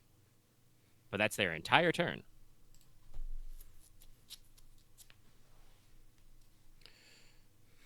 All right. But I did 1 structural damage. Well, no, 2 struck. Wait, No, it's 1. You 1. have a smaller gun. That's right. But that's going to... And you do wish it to be rigging number 2? Yes. All right. They take the damage. All right, so... Lucy gets +2 dice, I think? Yes. Yes. So- So she can roll 9. Nice. She'll let a 5. High five. She'll let a 5. She'll let a 5. All right, so you Go a do lot. double move. So you were at 2. You are now at 4. So if they don't manage to catch up with you, you will automatically go to 5 and get out of here. It may be worth it for Nicola to also try and push the ship. That will possibly have a crisis of your rigging or mast, but can give you another extra movement to get you the fuck out of here. So For thought for that next would time. be- But okay. I'll say it in a second again. But so most of you are minding your own business. Before you start Newman on out of here. Inos, you fire a parting shot. Rip through the sails, blast apart some of it. So they're gonna have to resolve that crisis next time. Like 2 crises. You're shooting them in. Well, they have a Yeah, crisis they of don't their know about the deck. 4 and their rigs, but they still have their rowers, although they're at that, -4 now? No, they got to turn off, so they're still at 7. Oh. But yes, they have not managed to recoup very Oh. far. They have I did to unintentionally give their rowers a break. that they take a turn to actually, I guess, catch breath. I guess. Yeah. Or is it? Because the anchor's down, so they are told to stop rowing because it won't help. In fact, I believe attempting to make the ship propulse against the weight of the anchor is very bad. Yes, it can potentially rip the ship in half. Well, I don't know if the anchor Well- actually reached the bottom, but That that would actually that's mean true. the anchor could end up hitting the bottom of the hole or something if they tried to keep moving. Yeah, Yeah. it would be very, very bad. Yeah. All right. But it is dragon. But they have successfully done an action to stop their speed and haul the anchor back in, and so now they can attempt to start speeding again. But like I said, Konrad, sprints up to the front deck from where he was with the gun crew, and just like I said, horizontally slashes 3 of these pirates fucking dead. Logesh, you run up behind him, and with a thrust, stab a 4th guy in the heart. There's only 3 of them left. I should technically roll. I don't think I rolled for their pool, actually. Let me see if they do any damage to you guys before then. But probably not, because they're going to take fucking 3 10s, right? Yeah, no, they only rolled 9s, so and 2s. So both your sets go before that. So yeah, they're super dead. There's only like 2 Yeah, of them no, left. you know, those guys, those 3 guys who are left, they're gonna attempt to just vacate the boat. They're just gonna fucking jump back off the side. They know how to swim. Woo! There's no guarantee that all of them know how to swim, but they would rather take their chances with the ocean than with Konrad and Logesh. Yeah, because if they stayed, they would get gutted. Yeah, there's only 3 of them. They know they're gonna die. Hell, I think just the sailors you guys have in the forecastle could probably kick their asses with, you know, boarding axes and cutlasses. I think there's only 2, because there was 7 and then 3 and 2. Anyway. Oh, what was No, it? That scene Konrad from isn't. You don't kill 2 with 1 success. that scene from Mulan, just like the three idiots charging forward to see like the avalanche. You go, oh no! Just turns around. Oh yeah. Okay, all right. So we're back to the declare. The Foxhound declares first. They are going to have to attempt to resolve the crisis in their sails, or they're going to have a bad sail time. But they are going to attempt to get their rowers back in and double push. They haven't fixed their mortars because they are dumb. They are not in good position to do a broadside because of that shit with the guns. So that's it. That's all they're doing. They're not going to count. They're going to get close enough to board. So, what do you guys want to be doing? Inos, Like I said, multiple of you can roll expert sailor to try and push the ship for speed. That will put your ship at risk, regardless of if you succeed or fail. But you are at distance 4. You get 1 automatic free movement, but so do they. So you may be able to push to 5 or more this round and get out of here. What do you think? Well, yes, I would go for push. I'm going to let my push, gun be yeah. reloaded and aim for the riggings again. Okay, I'll push then with expert sailor. All right. And if something bad's happened, you'll be on hand to fix it. Exactly. All right. I'm so getting my money's worth out of this ship. Connor will prepare. All right, prepare. Yes, just, you know, knuckle up for stuff. Yep. Logesh, how about you? I think I'll do a roll to inspire to give Lucy the +1. All right. All right. And Leslok, I assume just spyglassing? Yeah, because it keeps working. Does anyone want to give, like, Nicola +1? You can also do that. He is now rolling expert, so you can attempt to assist him as well. Because he is the one pushing the ship. Actually, I will have Do one. you want to split the +1s then? Yeah, Probably I'll a good do idea. that. Okay, Nicola. yeah. So we'll both roll, but both of them will get a +1 Yes, if you if we succeed. succeed. Mhm. I'm ready. And like I said, So the, I should- the 3 remaining pirates just I will wait. do the Grandpa Simpson and just reverse course and go back off the boat. So Okay. we start rolling for them. Like, just that thought, can we swim back to the Foxhound? Well, Do we if they want to? escape, they Can we probably beat can. this guy? No. A guy cleaved Okay, like we got a 2 or 50% chance to live or a 0% chance The guy to cleaved live? Like, like they're- in half. These guys are used to having overwhelming manpower and power. They did not realize that a mere 1 squad was not enough for Konrad. Just picturing that scene from was it Indiana Jones 3? No ticket. Just tossing them off the boat. All right, so let's see if they succeed in rowing. They do, but only at 2 width. And definitely, as they came up and like were trying to board, it's like, yes, yes, yes, yes. 3 4s. Charge. Oh. It finally So, happened. So who Who's gets the assisting +1? me? I gave it to Nicola. That's what I said I was doing. Okay, Yeah. All right. Lucy does not get the +1 Does from this. Wait, what's Okay, she Lucy's already has total 70. pool? 70. Okay, so yeah, she has a better pool than I do. Okay, sorry, I heard 70. No. She has 3 in coordination and 4 in sailor. She's a very good sailor. Okay, I successfully push. Hey, I rolled with 70. You I saw gave what you a happened. 10. It's funny. That is funny. But it's 8s. Yeah. So let me roll their sailor pool as well, which is also So 7. yeah. See if they. She has a way better pool than. Well, not a way better. I have a pretty good pool now that I'm thinking about it. Oh, I think they also whiff their second push.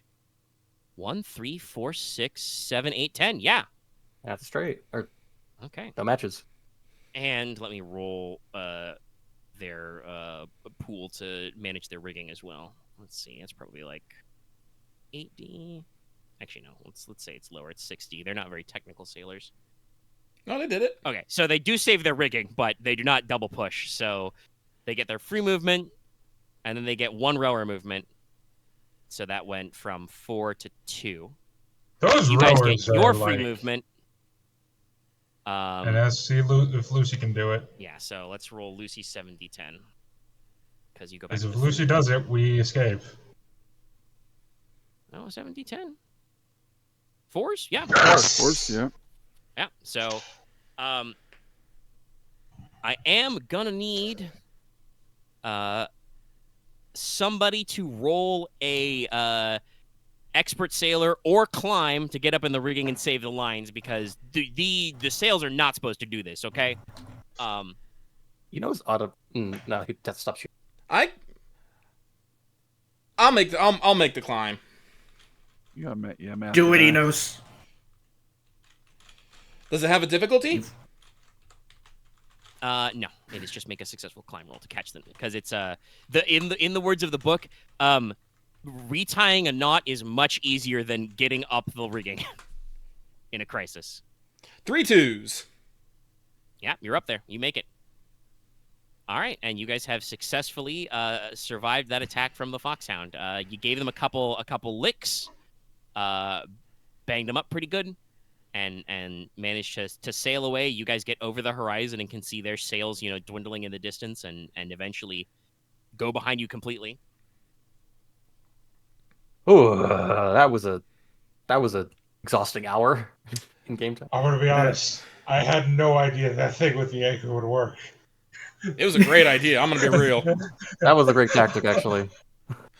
Enos takes I'm sorry. No, go.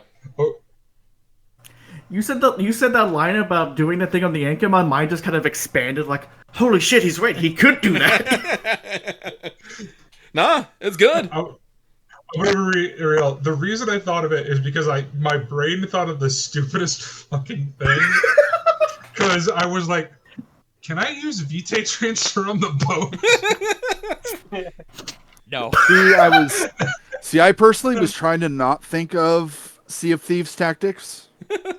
What are those? What are the tactics Can like? you actually Well, one of them would be to, jump overboard and try and climb on the ship, like, coming up behind you. I mean, yes, that would technically be a valid tactic, but that would be a real hard one to push through. Because Usually what you do then is you slam the anchor and then, jump overboard again. Konrad jumps into the cannon. Launch me at them. Well, that is Sea of Thieves, but no, I think Conrad would just, let out a line and roll back. But I mean, they did that in Codex Alera, almost. Yes, no, Codex Alera, many fun tricks for mixing sorcery with boats. But Enos is gonna be like, whoo, and promptly hurl over the edge. Yeah.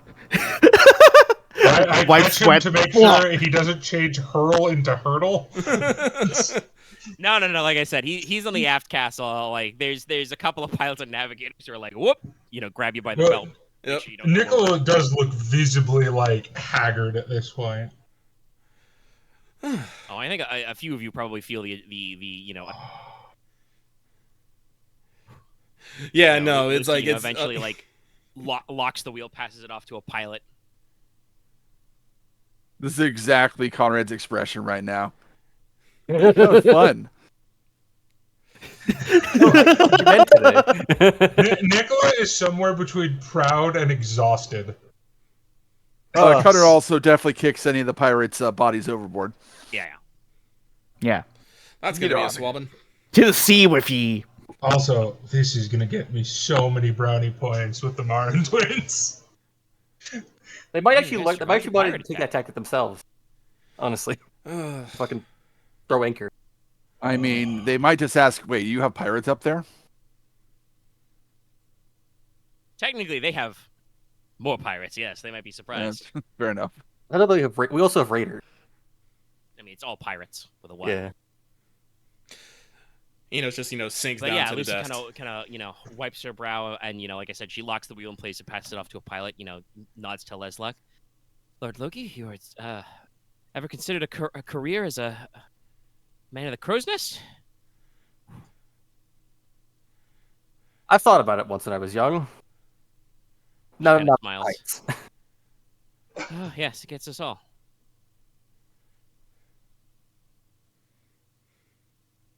All right, Inos, all right? Got him down from the rigging? Good. Great. I'm not used to yelling through literally the sea wind. I think he needs some citrus, but I think he'll be okay. Yeah, I think we all need something strong. Bill, Seriously. go to my liquor cabinet. Aye. But first, 3 cheers, men! Hip hip, huzzah! Great job, everybody! Ah! So yeah, he's around huzzahs. I do the fucking Rocky fist pump where he looks like he's fucking dead. Yeah. Yeah, yo, Adrian, we did it. I mean, there is because there's the minimum difficulty and stuff. There's a certain amount of internal energy invested in this, and you just with your mind and magical powers, you reoriented your biological magnetic field to pull an anchor that weighs probably more than you do. You don't feel great right now, Nicola, but No, you're alive, I mean- and everybody else is alive. Yeah, Your I boat's need not the that equivalent damaged. of a brain rest. I was gonna pat Nicola on the back. Nicola, you deserve my ration because that was actually ingenious. That's fine. I'm gonna I remember just that need. one. Sadly, we don't have more alchemists on board. Nicola gets more than just a pat on the back. Boom. No. I will. Yeah, I don't suppose if that happens again, Lucy says that, so Doctor, you have any alchemist fires in your pocket? Hmm. Not alchemist fires, but I do have some grenades. From fulminating jars. No, if we'd gotten close, that may have been mattered. No, I know that's what they do down south with pirate ships. Their alchemist fire set them on. Doesn't I've heard anyway. It doesn't burn out in water. No, But it good. doesn't. All right. Great. When everyone is that's together, terrifying. especially with I'm gonna Enos. remember that. And for the I want to journey say, home. I think, Enos, that your endurance roll is run out because you're adrenaline crashing now. So Yeah. you probably don't feel great. You got to Nope. take a lie down. If we want to adjourn to my cabin, I think it would be good for an officer's discussion. Men, keep on alert. Keep the rigging full. Gonna go until night's watch. Maybe To a be little fair, after. I don't think anyone is bad mouthing Nicola or not Nicola, Enos at this point, considering I feel like everyone is just done. And hey, Enos landed 2 shots with those half pounders. Yeah, no, Enos is a cannoneer and a half. Uh-oh. Yeah, you earned your share today, or more than actually. Everybody's good. So yeah, come up and like I said, Big Bill and Big Billy and Lucy will get into her liquor cabinet, and she's got some very very well aged fortified brandy. Pour everybody a small cup. And then she just gestures to Bill. Make sure the men get a shot. We've all done good today. And she says, "So, my lord, I think we have a slight problem, which is, how in the 9 hells did a bloody-minded pirate like Vossler know that we'd be leaving on the Sea Wolf and know where to catch us?" I can think of 2 reasons, and one of them is much less disturbing. One is he managed to have men in the port city to keep a lookout for important passengers and happened to catch a glimpse of Lord Logi as he was riding to Triton. And the other is that someone sold us out. I really hope it's the former. If it's the latter, the problem is that there's multiple answers to that question. Not that I fault Lord Konrad, but alas, none of the men decided to stick around after the fight so we could ask them anything. Not that their bloody-minded, cutters would probably know up from down. Still, I don't like it. I do wonder, though, there might be a third answer. She, looks at Leslok. I personally don't know much about veiling, but I do believe far-seeing or scrying is possible. Do you think we were observed? I didn't have you make an eerie roll, so you're pretty sure nobody tried to sneak a spell past you, but... I don't think there was anything in the vicinity. If it had to, it would have been like days ahead of time. Still. Could have looked into a little info, spread some word. Birds travel fast. Damn, though. It's a nasty piece of work, that boat.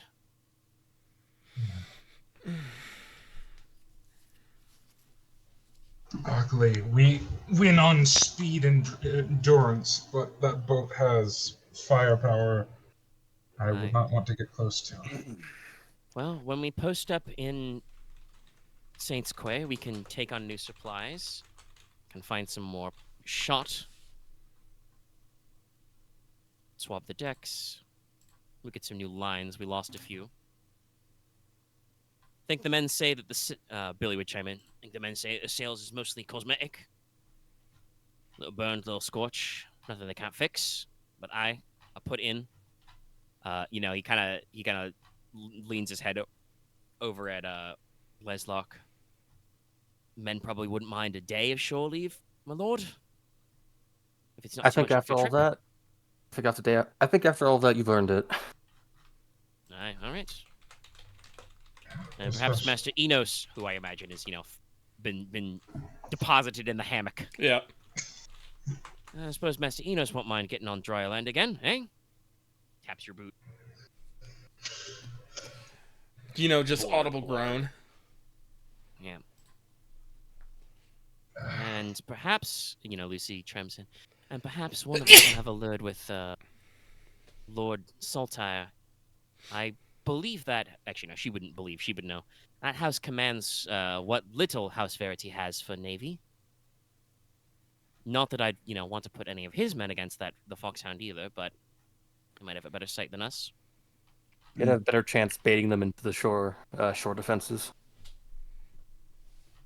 No, that's true, though. By the time they next catch in, they might have repaired those bloody mortars. Unfortunately, my naval allies are not close enough to contact. Oh, Ooh?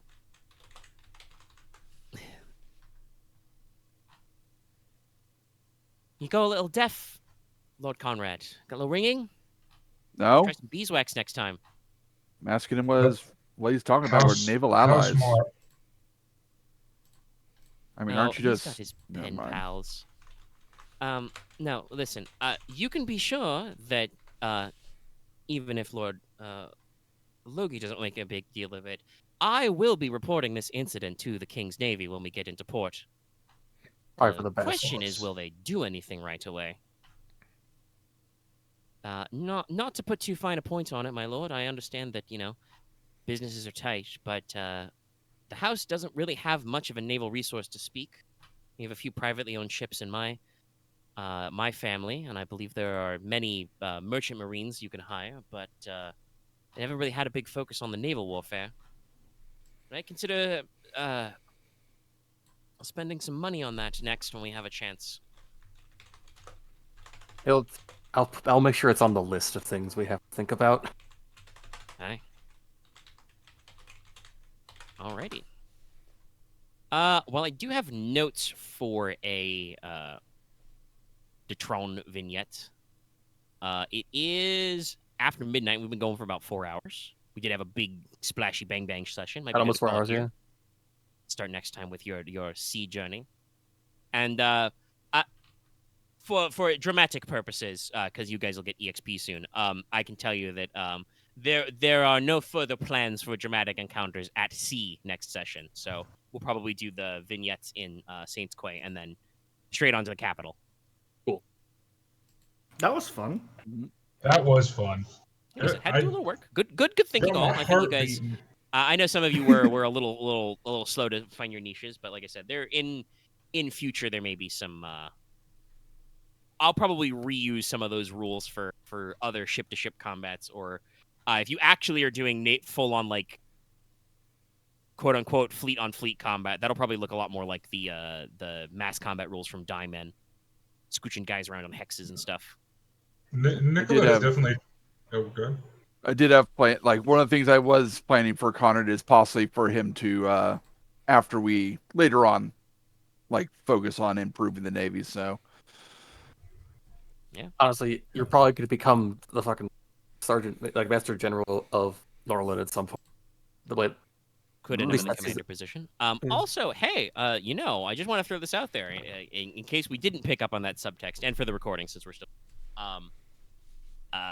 I know Konrad was like, need a castle, need some lands, and I'm like, hey, there's this lovely oceanfront castle that nobody's using. It's probably a little run down, and there's some fucking demons and shit next door, some devils, and other horrible creatures. But I noticed. You picked up what I was putting. I didn't think about that because it's Leslok. I wouldn't think about it like that. No, but out of character, that was definitely like I remember these things. I keep them down. Yeah, make my notes a bit effective. But yes, so that can be that'll be a good long-term project. At least 3 to 4 things to look into. And I will say also, if you guys were like doing very poorly and these guys were going to kick your ass, I was going to have a thunderstorm come up and we would do a normal work for your lives encounter because the Foxhound would have to break off. They're a very fat, squat, flat-bottomed boat, so they do not storm well. They're an ambush predator of a ship. Yeah, ambushes or just slow dragouts. Because like in history, the galleass was also known as kind of like a floating fortress. So it's a tough boat. But I mean, if they'd been straight rowing, I think they would have been down to like 5 or 6 D on them. So those guys are gonna run out of steam soon. As usual, I astonish myself with my ability to fucking roll like nuts, though. I rolled so much whiff that it's like, man, I wish I could do something with this sometimes. Yeah, sadly, several times I saw 5 of one number. I'm like, Jesus. Yeah, Ash, your rolling is insane. It's only when it's not that vital sometimes, usually. I'll admit, I've been doing better in this system than I usually do, but Ash, you're just on another level. Yeah, we need to get. I mean, he needs to get some more funny spells. But yes, so after your captain discussion, thinking about maybe your future plans, you guys can return to your post. Probably pull into Saints Quay early the next day, probably right around the time the first watch or the morning watch starts. I would have also checked in with all the heirs to make sure they're like. Oh yes, everybody's good. Huron and Thorin are probably upset they missed out on the fighting.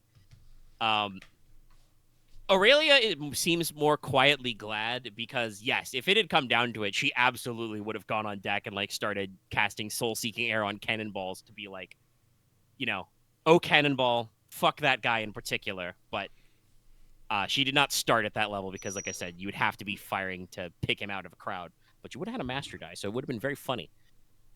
You guys probably don't want to know what the damage a human takes if you hit them with a cannon, considering how good muskets already. It's bad. Is it like with +5? Killing? It's probably not with +5, but I think the highest like spells go is like with +2 or +3 in damage, and also probably if they explode, probably waste killing damage. If you don't understand how waste dice work, that's if you succeed, and you're not like gobbled.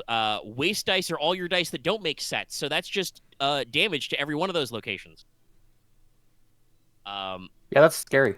Yeah, it adds up fast. It's bad for you. But yes, you will probably get into sailing to get into Tron early tomorrow before the low tide starts to set in. So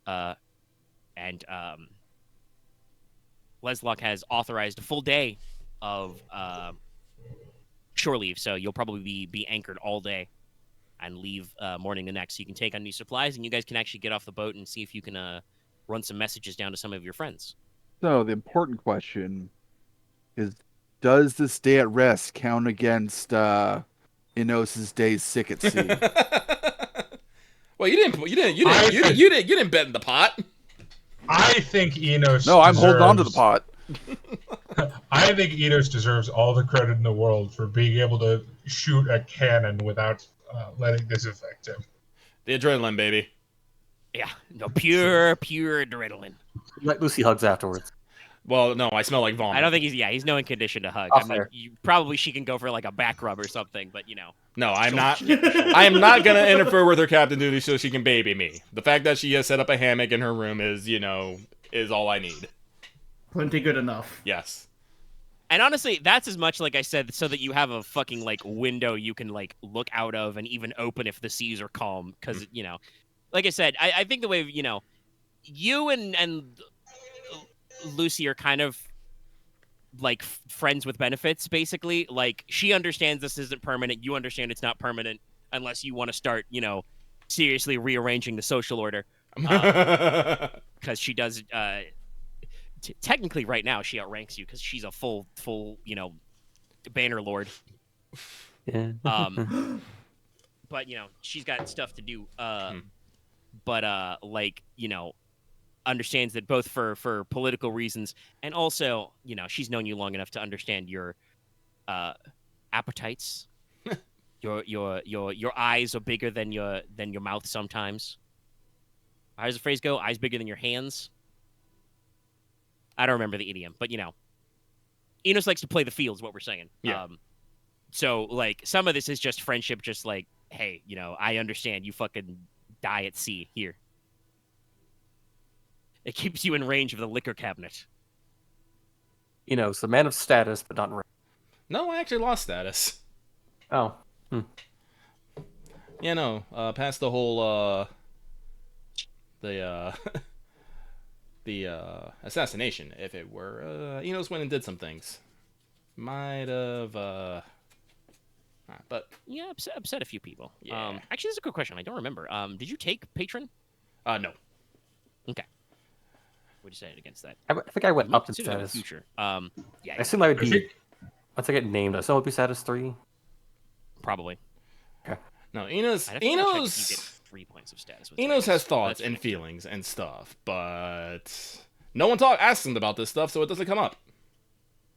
Not at this time, no. And like I said, this is the way I bring up, like, I don't know, out of character about stuff. Like, if the crew has discussed with Enos his desire to start building that allied tribe stuff, but I know out of character, and now you all do know that there has been some discussion about inviting the merfolk back, and yes, clearing Lorelei Rock will be a big part of that because they need somewhere to live because they can't go on land for very long. They get dry.